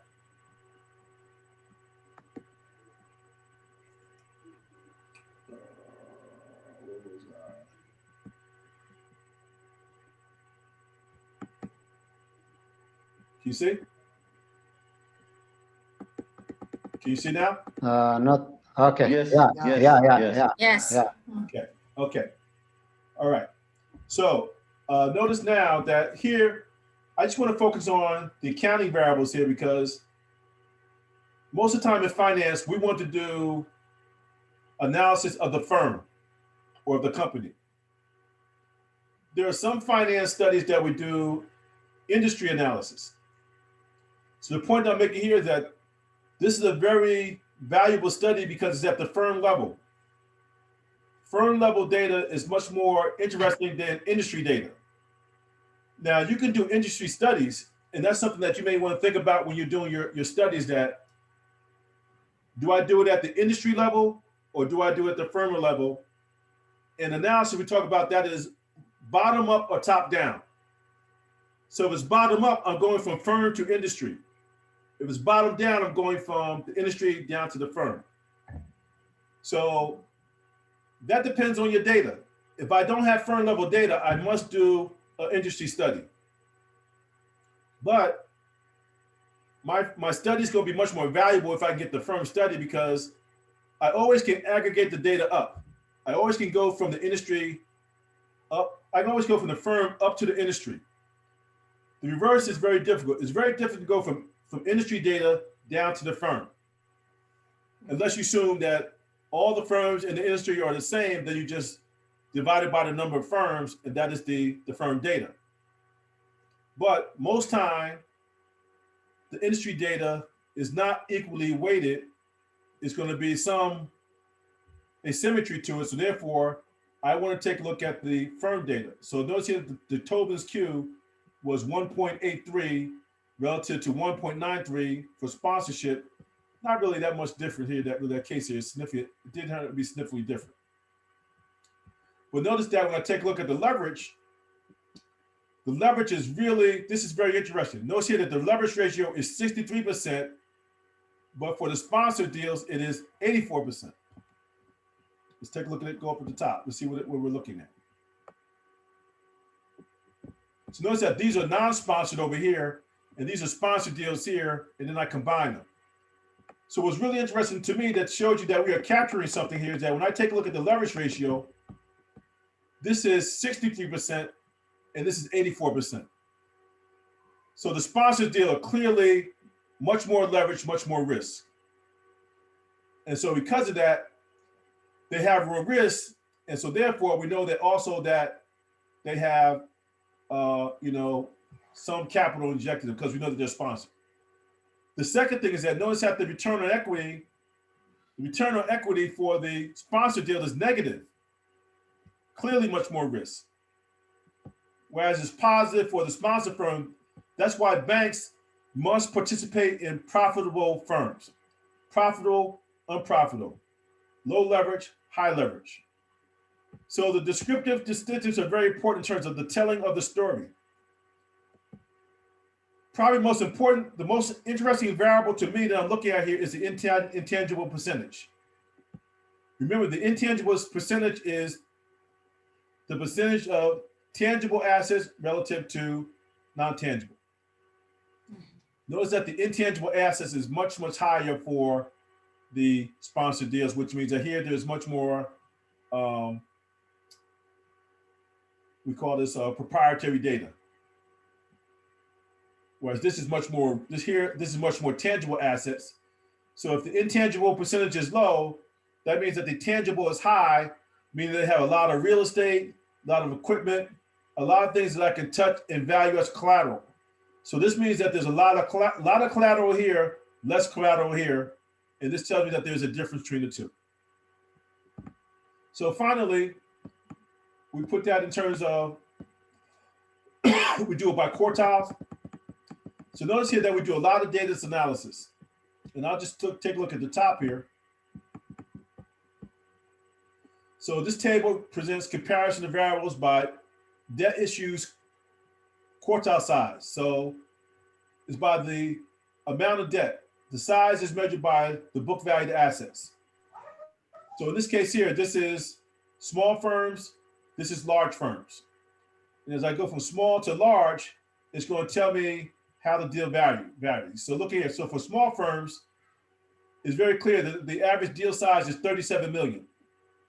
For large firms, the average deal size is 1.6 billion. So as I go in this direction here, I want to make sure that the data is working properly. So another reason that we do descriptive analysis here is that as I go in this direction here, notice that the data is behaving properly. And so I go from small, it gets larger and larger. So I know that my data is clean. That's why we do this type of data analysis. And then we do the same thing for Tobin's Q. The last thing I did, that this is the multivariate analysis. This is a regression. You probably taken econometrics. This is just a very simple regression. And the key variable that we want to get at here is that we want to get the inverse Mills ratio. And so I get that ratio, which is now going to be at the bottom, I guess, right here. This was the Mills ratio, and that's where I got the 87 basis points right there. Notice here that I can go back and I can do this for different models. So I did 3 models here in terms of the analytics. And then we put that in the spread regression. And notice that this is the spread regression. But notice how I did the spread regression. I did it by quantiles, 1, 2, and 3, going from small to large. And so notice that the impact of the Mills ratio also varies by size. So larger firms are riskier. So notice that Mills ratio, on average, this is 87 basis points, but it's 100 basis points for quantile 4. And interestingly, it's 140 basis points for quantile 2. So as we go to smaller and smaller firms, the risk increases in the risk ratio here, the Mills ratio in terms of the cost of capital. Okay, so let's get out of that. Let me stop there. I've been talking for 2 hours. Let's take a small break. It's now 8:47. Let's take a 10-minute break and come back at, let's say we come back at 9 o'clock, which should be 2 o'clock your time. And we'll come back and I will sign the papers for next week's class, and we'll do it in terms of pairs. We'll come back we'll take a look at the papers, and let's take a look at this one here. We'll take a look at that paper from the commercial debt. And so we'll take a look at these different papers, and at first I will I'll give you a choice. I'll give you a choice if you have taken a look at the papers, and if there's a paper you would like to present, I will let you choose it. If you don't choose it, then I will make the teams and we'll go forward. Well, let's take a 10-minute break, and we'll come back and we'll talk some more about the assignment for next week. So thank you very much for the first 2 hours. I appreciate you. Thank you, Doctor. Thank you. Okay, thank you. Thank you very much. Come back at 9 o'clock. Come back. Make sure you come back. Okay, we'll be back. Okay, thank you. Yeah.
Oh.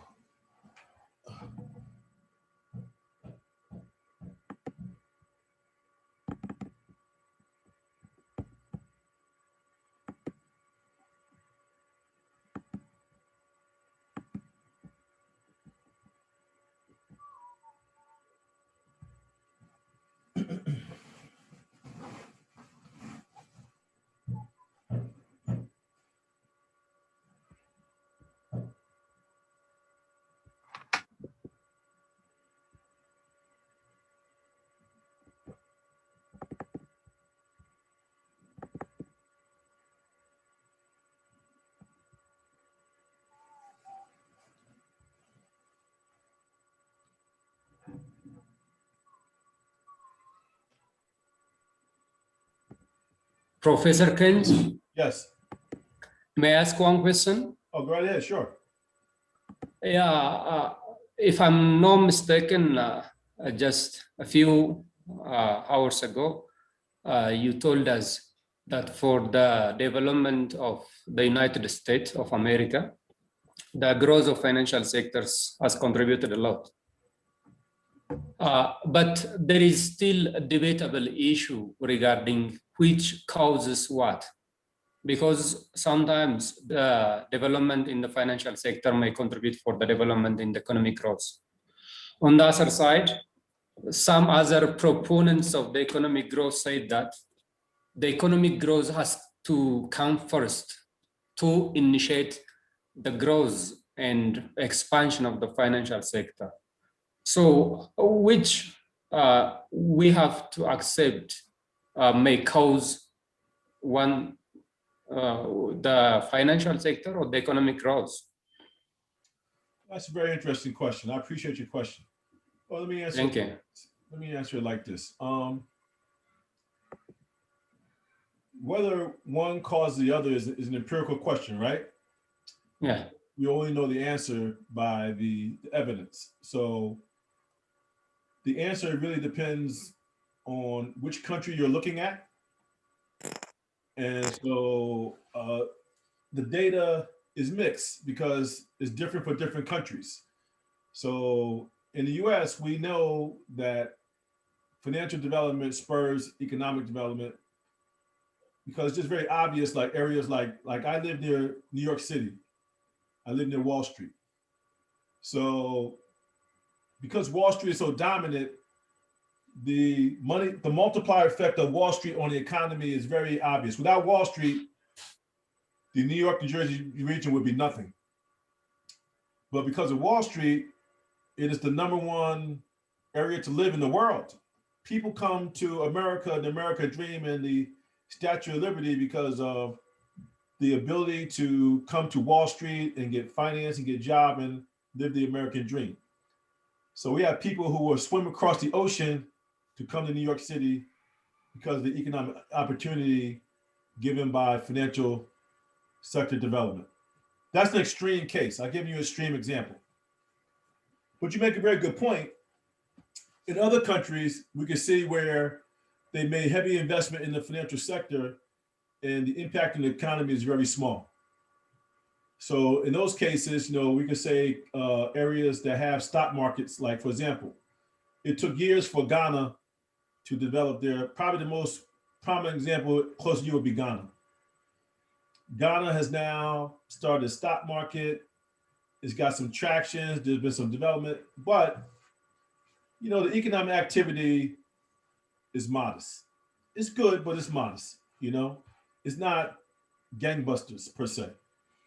So in that case, you can make the counter argument that, just because you have stock market and just because you have some banking sector development that is very good, that this does not necessarily lead to prosperity for all the people. But just common sense would tell us that, it's better to have it than not have it. So there's two things here. There's the academic argument, and then there's the practitioner argument. And I think you're going to find that any practitioner argument would make an argument for some type of financial sector development for all the reasons that we see in the research. We know that with private equity and all these things here, that you're going to have some it's important to have some risk assessment. Someone must, this is right, we actually were talking about this. Somebody must monitor the economy. There must be a monitor other than a government monitor. There's a government monitor, which is the central bank, that is the central government. They are monitoring the people. You know about that very well, right? How the government monitors you, right? So that's not funny. The government monitors you, right? But in finance, there's also private sector development, where the banks monitor the risk of the economy. So, and it's actually a very good debate because in the United States, some of the banks can be just as powerful as the central bank. So you talk about when you put the banking sector, you have Bank of America, you have, Goldman Sachs. These are huge firms that have a lot of power to monitor the economy. They monitor and assess the risk. So the point is that as you have less, the question then becomes, I'll give the question back to you. As you have, and I want you to think about the question in a different way. So it's not really about financial sector development versus economic development. The question is, does the economy benefit from private sector monitors, where the monitor is the firm or the individual that assesses the risk that the firms are able to take and complete in the economy? So let me give you another example.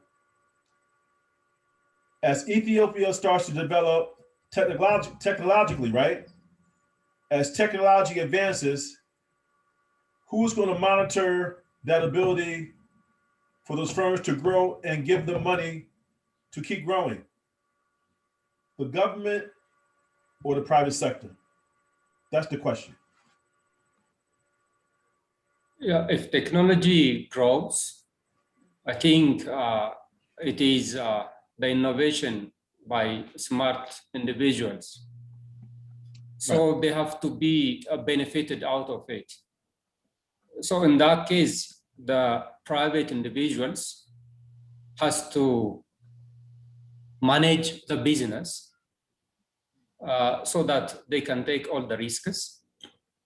Again, they can grasp or collect all the benefit to their own. That's, I think, the possible alternative. That's possible, but then the question becomes, can that private individual finance everything? It's not possible, actually. Right. So now, so the question is, where does the money come from? Does the money come from the government or does it come from the private sector? That's the question.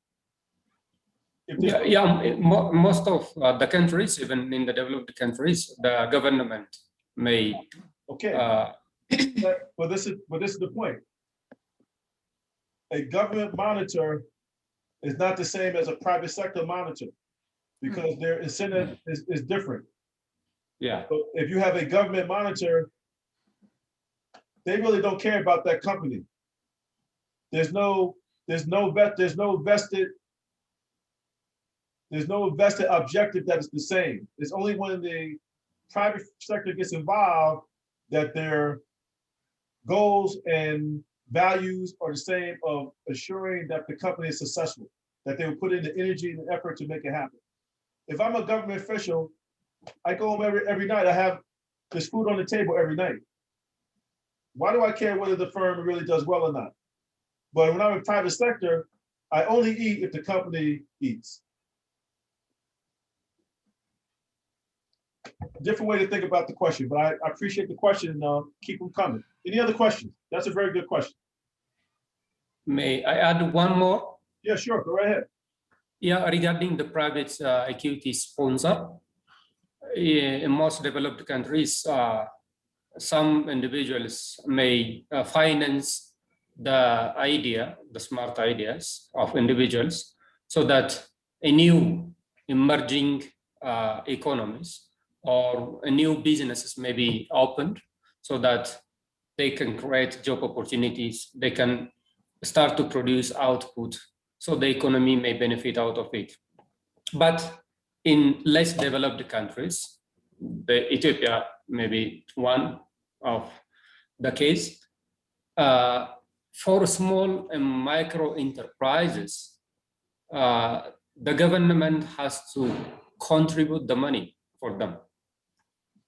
So there is no individuals that take the initiation to finance these small and micro enterprises so that they can share the benefit among themselves.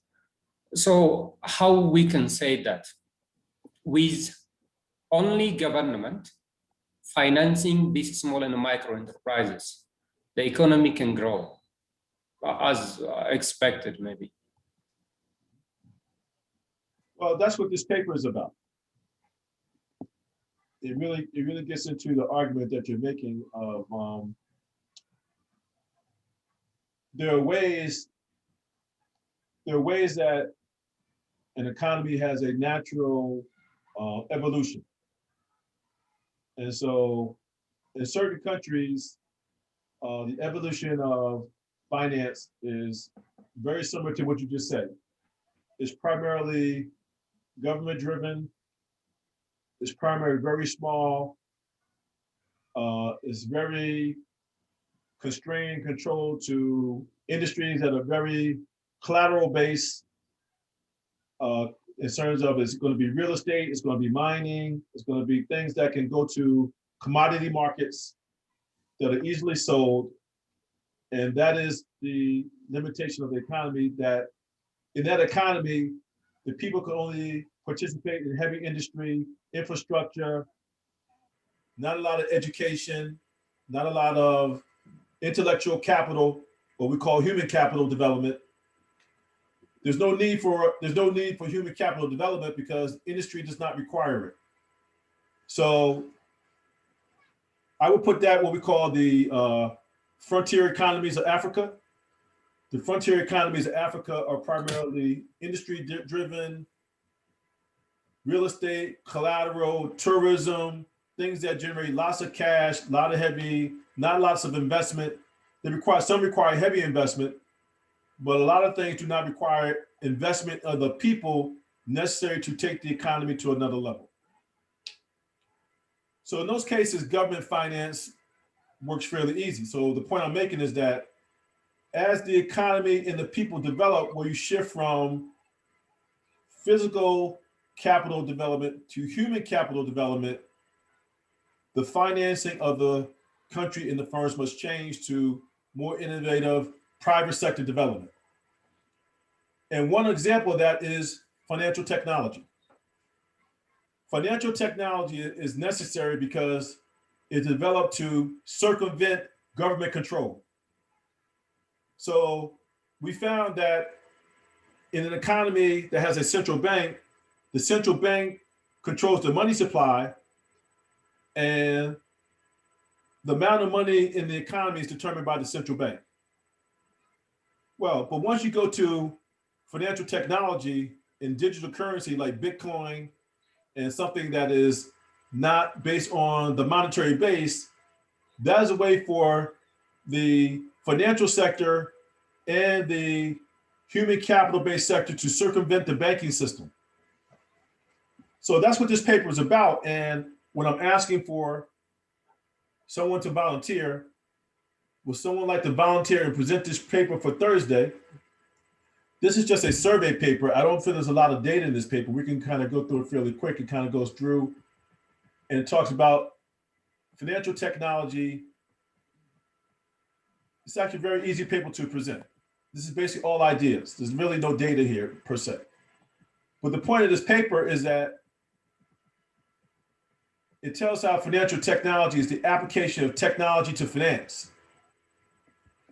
So at the broadest level, fintech refers to the application of technology to finance. And because of that, because of technology, the financial sector or the private sector is able to circumvent the Federal Reserve. So notice that it goes into here about the Federal Reserve, which is in the United States, the central government. And I actually wrote a paper on this, that back in the early 1980s, we were talking about something called a cashless society. A cashless society is a society that we don't depend upon cash but we depend more on electronic money. We believe in ATMs and things like that. And by using ATMs and electronic transfer of money, credit cards, and so forth, that we're able to circumvent the traditional money supply system, such as M1, M2. You may be familiar with these definitions of the money supply. So let's see if they cite my paper in here. Because in this paper, my colleague and I, we talk about how the impact of, so I'm gonna go to the literature review at the end, see if it's in here somewhere. Those are the footnotes. Doctor, Yeah, shall I take this paper with somebody? Who, if, yes. Yeah, who's that? Who's that? Abdullah speaking. Yes, Abdullah, who would you like to pick as your partner? Who would you like to work with? Anyone a volunteer? Would anybody like to volunteer to work with Abdullah? I'm interested to do with Abdullah. Okay, so we have our first team. So Miss Kadist and Abdullah. Okay, Ms. Kadis Abdullah will present this paper. And so remember, you don't have to recreate the paper. You just have to summarize as best as possible to the class the highlights of the paper, because notice you can't do everything. Yeah. And make it interesting. Find out what is your style of presentation and so forth. And this is a very interesting area. So thank you for doing this paper. So that's one. Thank you. Which it is, Abdullah? FinTech? Yeah. FinTech. Yeah. Financial technology. Okay, let's go to the next paper. Actually, I'm interested in it. Okay. Okay, for the first class, I'll let three of you do to it. If you're interested, I expect a very good job. That's 9 hours. Okay? Okay. So it'll be Mr. Mosisa. Yeah. And Abdullah. Is that okay with you, Mr. Abdullah? Actually, I'm thinking about FinTech. Okay, so Mr. Abdullah, is that okay with you to work in the team of 3? Or team of 3, it's okay also. Actually, this and me already agreed. Okay, I make you the team leader, okay? Thank you. No, Can we make the leader Dasaling? I take that back. Miss Kadis is the team leader. I have to give the women the respect. Miss Kadis is the team leader. So, but let's assume that each of you will present for 15 minutes. Is that fair? It's okay. 5. And so each of you must present, and each of you can take a section of paper and break it down and present to the class of what we can learn about financial technology. Thank you. Fair? 15 minutes, 15, yeah? 15 minutes per person. Okay. Okay, and then, so that means 45 minutes, and that leaves that we leave 15 minutes for questions and interrogation.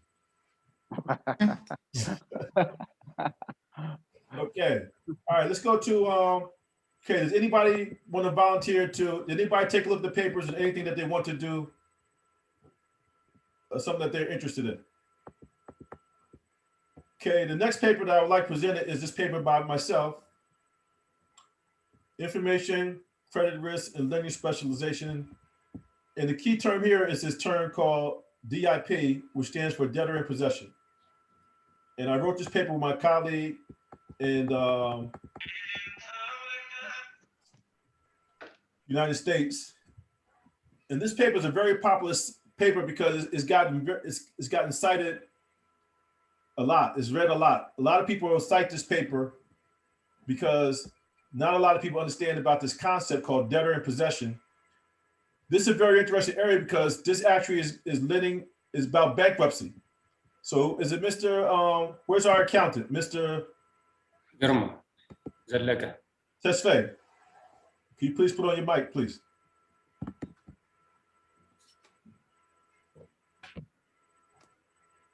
Mr. Yes. I would like you to be the team leader on this paper. And I'll tell you why. This paper, this really is paper. The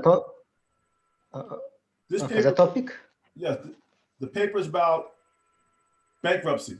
This really is a paper about bankruptcy. And what debtor in possession financing allows us to do is that even though a firm is bankrupt, it allows them to receive financing. So you might ask yourself, okay, if a firm is bankrupt, how can they get money? Well, they can get money because there's something called DIP, debtor in possession financing. And what debtor in possession financing allows you to do, allows the firm to go out and get contracting based on the collateral that the firm has. So in this case here, you know, I've just read this part here. It says, DIP financing has been extensively studied due to its important role in bankruptcy. Now, you know, as an accountant, that is a key part of accounting, or what we call bankruptcy models. So one area of research that you might want to think about is, for Ethiopia, is that what is the prominent bankruptcy model for Ethiopia? And what debtor in possession finance will allow you to do is that it will allow you to look at the Ethiopian economy in terms of bankrupt versus non-bankrupt firms. Because even though a firm goes bankrupt, it still has value, because there's something called renegotiation. And what debtor possession finance allows you to do is that when a firm goes into renegotiation with its lenders, it is in the best interest of the lenders and for the country for the firm to emerge from bankruptcy, or what we call restructuring. So what I want you to do, and we'll talk about your team member in a second, is that I want you to think about this paper and other papers in terms of 2 topics, actually 3. Bankruptcy, restructuring the firm, and financing the firm. And I'll see if you have questions first, and then we'll talk about getting your team member.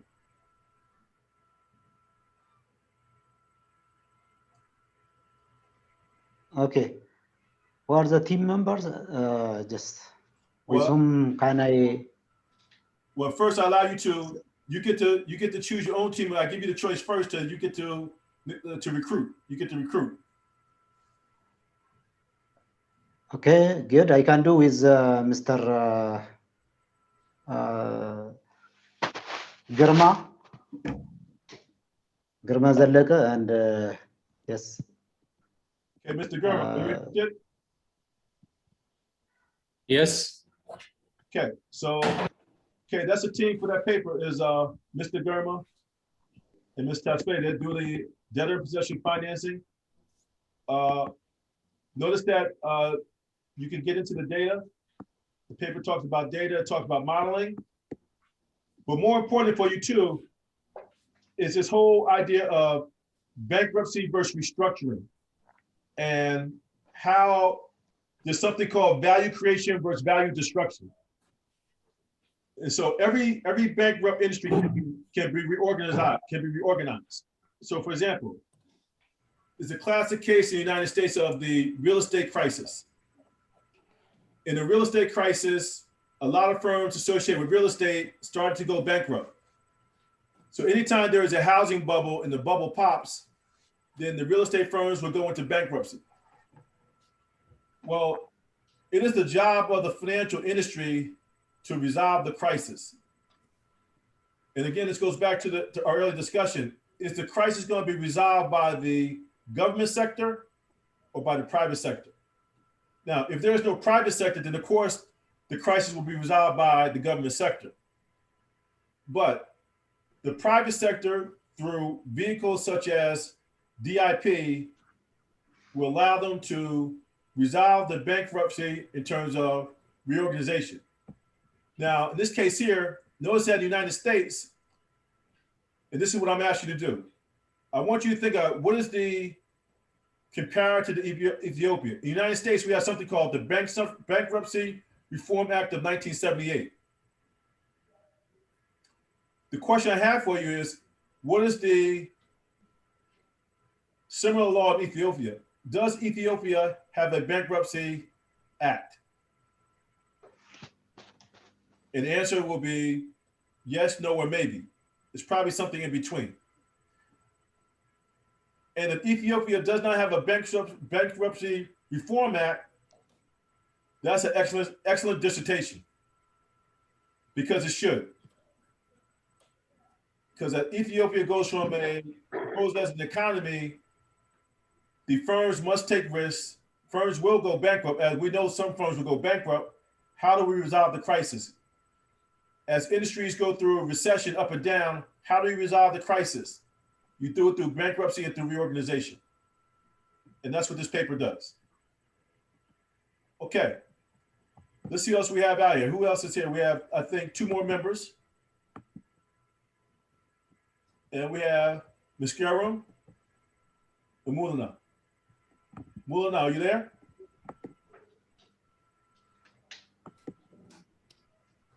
Ms. Garum, are you here? Yes, Dr. Daniels, I'm here. Okay. Have you looked at any of the papers that you would like to present? You can assign me anyone. Okay. So let's take a look.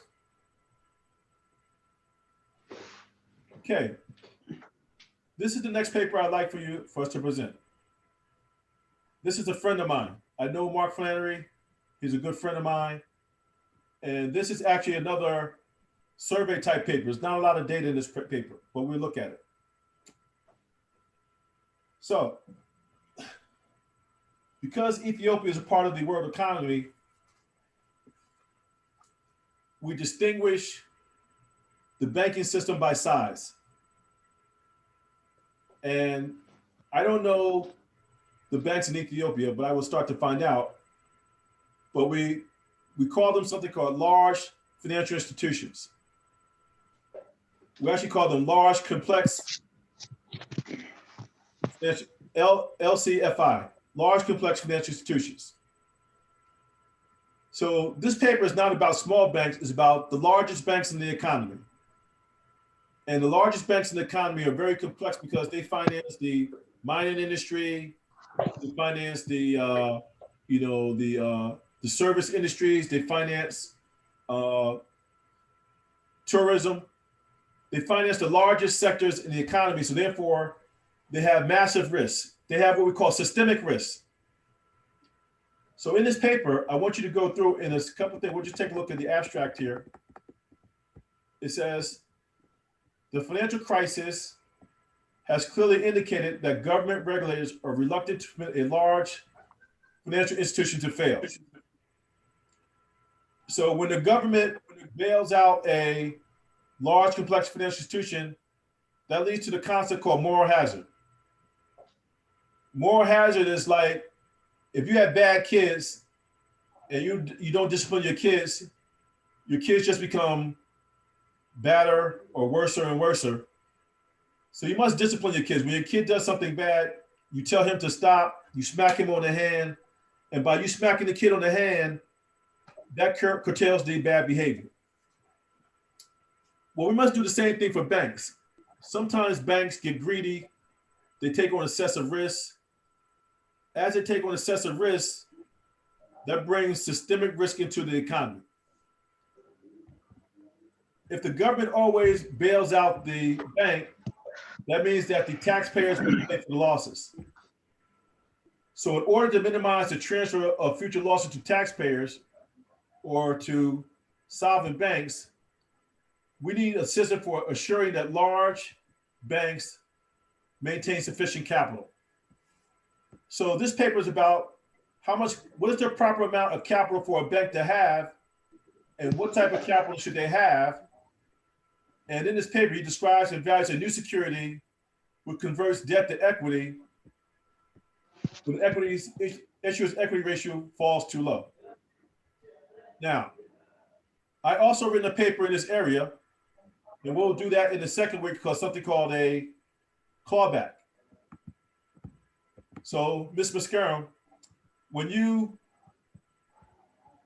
do this paper, I also want you to talk about my paper, which I will send to you, which is called a clawback. And I'm going to have you, you're going to do my paper as part of your literature review. And so this paper here is very straightforward. There's not a lot of data. And I think you only have one partner left, which is, we'll see if he's here. Mr. Mulana? Mr. Mulana, can you unmute your mic?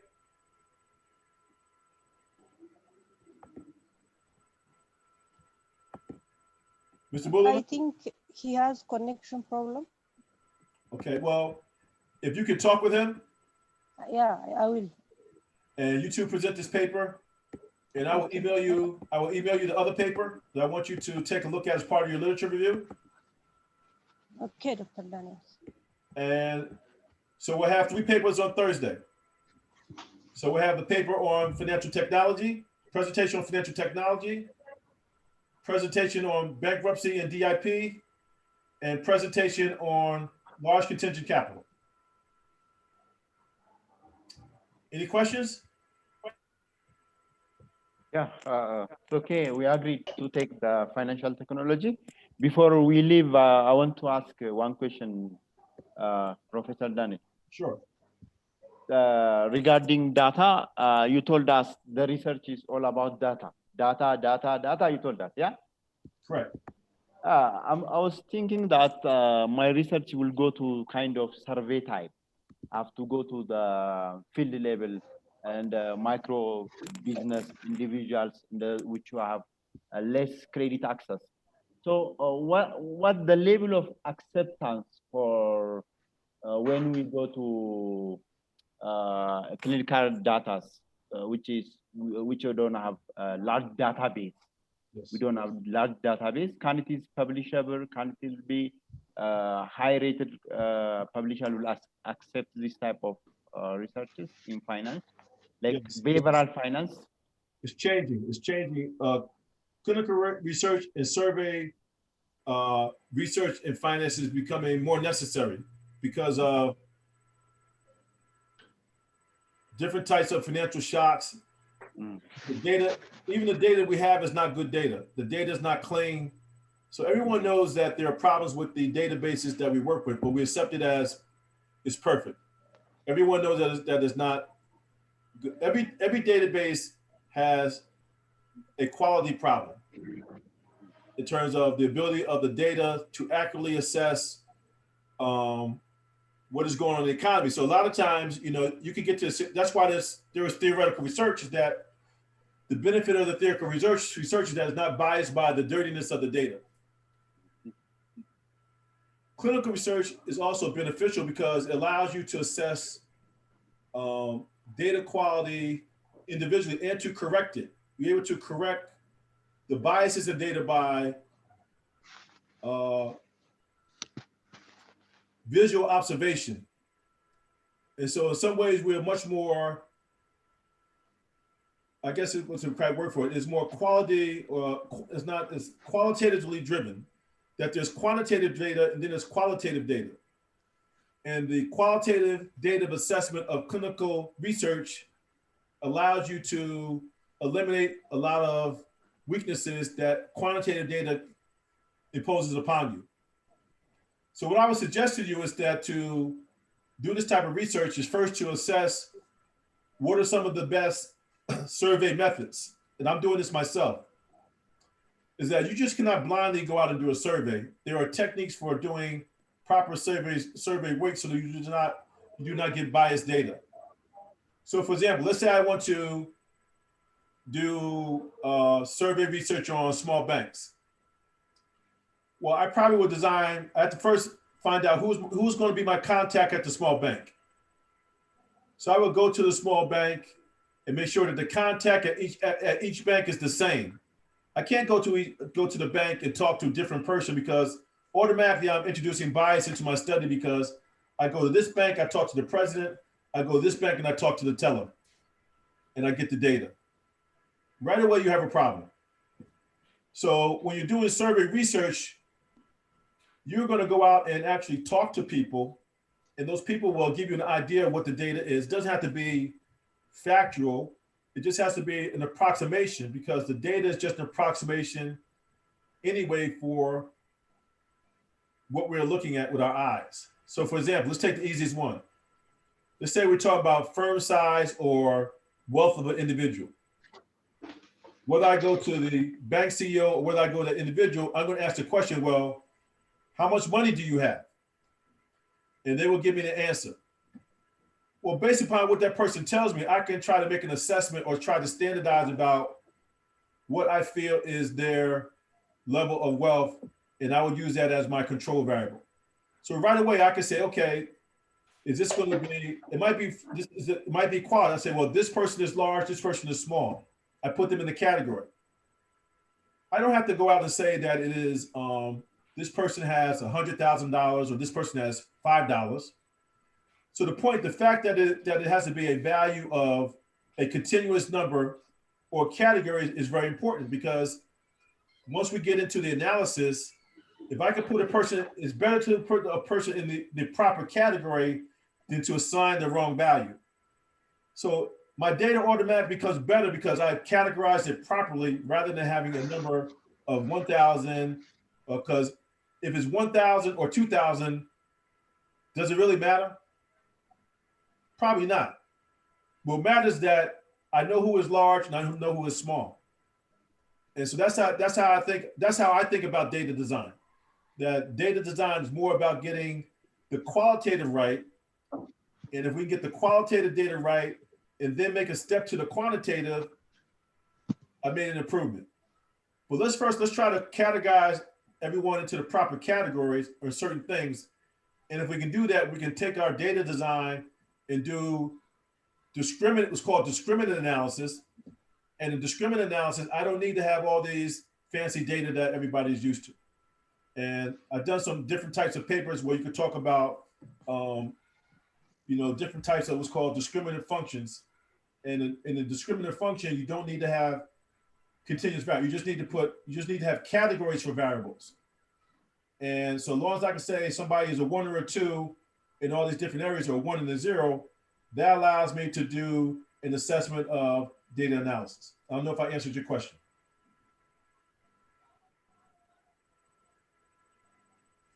About the publishability of those survey data.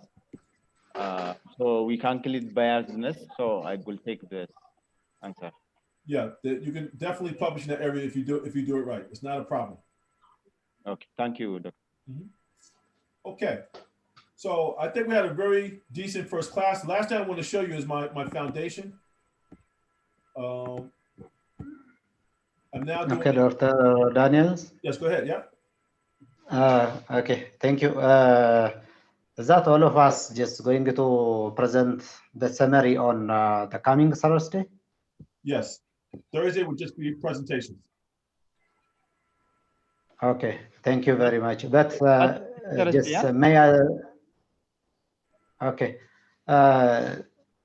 may please just with great excuse, not only for just today, for the future. Can you make your instruction in writing, because to do things clearly, because sometimes because of pronunciation or some else or internet interruption, we may miss some of your instructions. So can you make in writing your instruction? Yes, I can. Yes, not a problem. Okay, thank you very much. So this is my foundation, the Daniels Foundation. You can take a look at this, and I just want to point out a few things that I'm looking for. I have a research center. It is not visible for me. Yes. Can you see? Yes, I'm not seeing it. Not yet. Okay, let me stop and come back.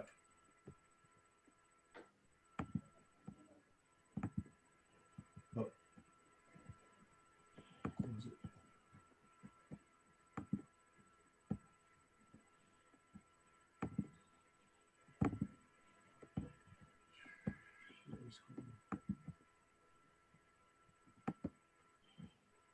Can you see? Yeah. It's coming. Yeah, it's coming. Paper. Okay, so let me show you the foundation.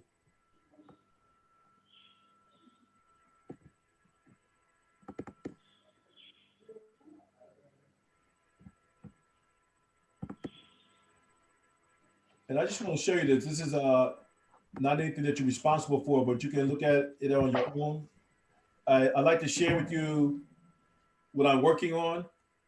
And, you know, very similar to you, I started out 40 years ago. I can't believe I am now 60 years old. But I got my PhD when I was 25. And I started working when I was 25, and I taught for 35 years. And, I taught for 30 years as a university professor. And the last 5 years, I decided I wanted to do something different. And I started my own foundation called the Daniels Foundation. And essentially what the Daniels Foundation has showed you that, you can be a university professor, but you also can start your own firm or private equity or do philanthropy. And so my foundation, I started a research center. And in my research center, basically what I'm doing is I'm doing clinical research. And so I'm finding that now that using quantitative data is not the only way to do analysis. And so to show you that I'm just not talking about clinical research just to be talking about clinical research, notice that right here, that I say that, well, in my research center, I'm going to do case studies and clinical research. So to answer the last question, I believe so strongly in clinical research that we cannot be bound by data to answer the most complicated questions, because I know that for my community, which is the Black community in Africa America, in America, there is no data. I'm not going to be able to help Black Lives Matters. I'm not going to be able to go out and make a contribution to my economy by using expensive databases. So I have to find a way to attack the problem in a different way.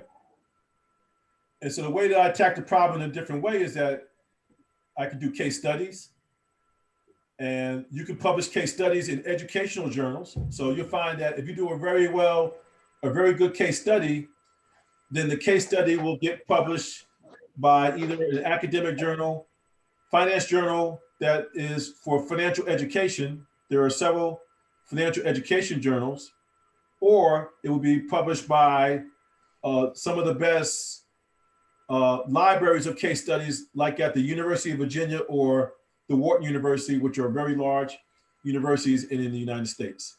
So another way of attacking the data problem is by doing case studies and clinical research. Notice that I know that I can't do everything myself. So I have a team of researchers. I have myself, I have Professor Ajara. I have my friend, Thomas O'Brien. I don't know if you can see that. And my friend, Tom O'Brien is probably one of the best researchers in the world.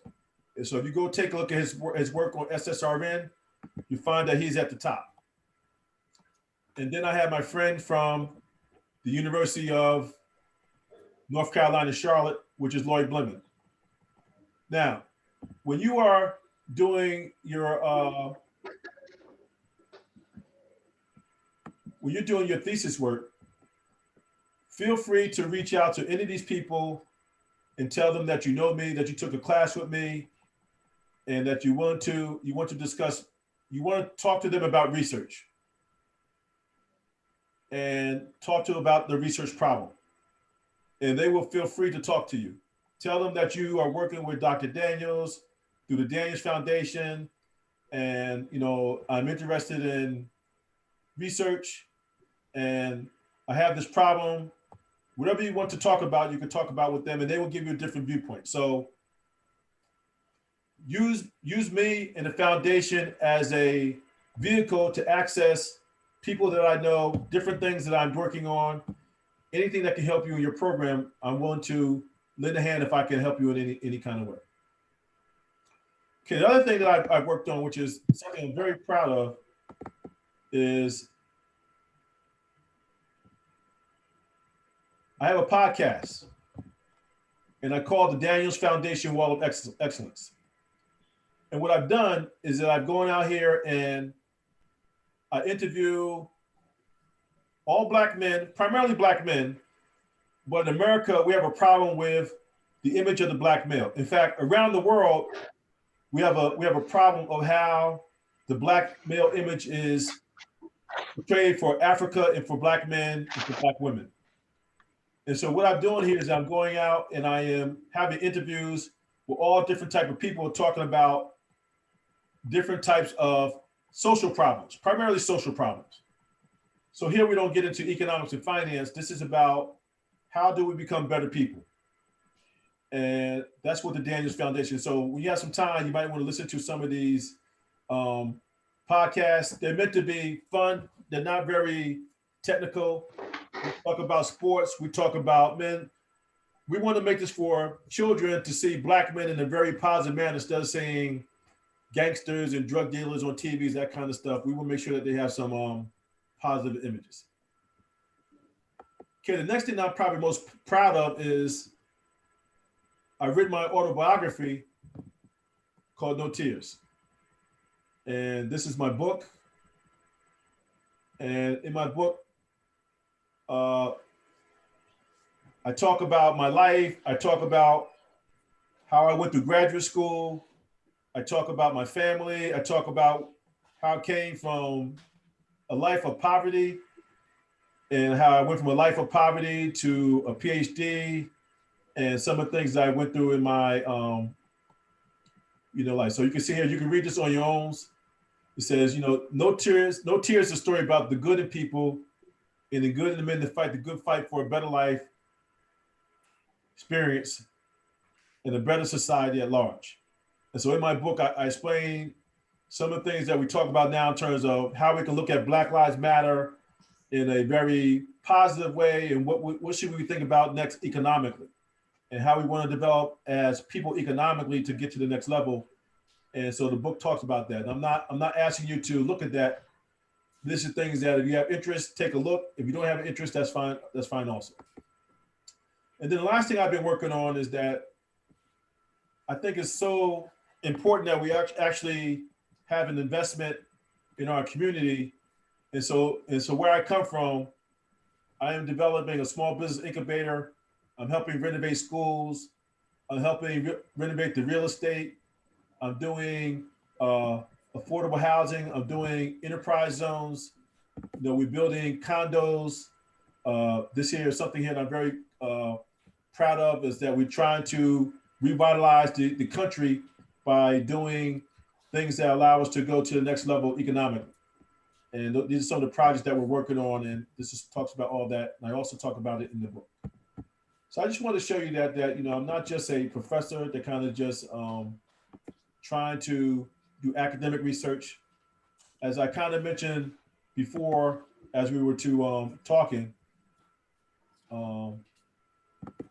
that to me it's important that finance have some real value to the community. And I think a lot of you are thinking that way. The fact that most of you want to do your research on Ethiopia is very rewarding for me, because that means that you also want to have an impact on Ethiopia, make Ethiopia a better country, a better place. And I respect that. And I think that you'll be able to do that. And I think you are a key part of the future. As you know, I think you kind of see where I'm coming from, that I think finance is more about helping people and trying to find value. But in order to do that, we have to do the hard work first. We can't help the people if we don't understand the science. And unfortunately, finance is a science. It's just like being a doctor. If I want to help the people, I have to understand medicine. Well, medicine is not really about people. Medicine is about biology. It's about all these things here. Finance is about math. It's about accounting. It's about economics. And somehow, if we can understand that well, then we can double back and improve outcomes. And by improving outcomes, we can help the people. So indirectly, we don't directly get to the people. Indirectly, we get there by making things work better for them. And that's the last thing I'd like to talk about today is let's think about how we can make things better for the people through finance. And I appreciate you listening to that. And I'll leave the last 10 minutes for any questions that you may have. Okay, so we don't have any questions. I want to thank you for your time today. And we'll meet on Thursday, same time. And I sent out the invite. If you didn't get a Zoom invite, let me know. But unfortunately, we have to go through Zoom through these first couple of meetings. And then eventually we will get together and, you know, if I can do something, I can, but I'm pretty sure I have to stick to Zoom because of what I have discussed with the administration. And hopefully you will work with me in making sure that we can make the Zoom work. But I will definitely do put everything in writing for anytime I lecture next time. I will make sure things are in writing so that I speak a little slower and a little clearer. And I understand I am from New York and I probably speak with a little accent. So I appreciate your patience. So thank you very much. And I'll see you on Thursday. Thank you. Have a nice time. Okay. Thank you very much. Thank you. Bye-bye. Thank you. Thank you all. Bye-bye. I will come with picture next week. Yes. It's my own week.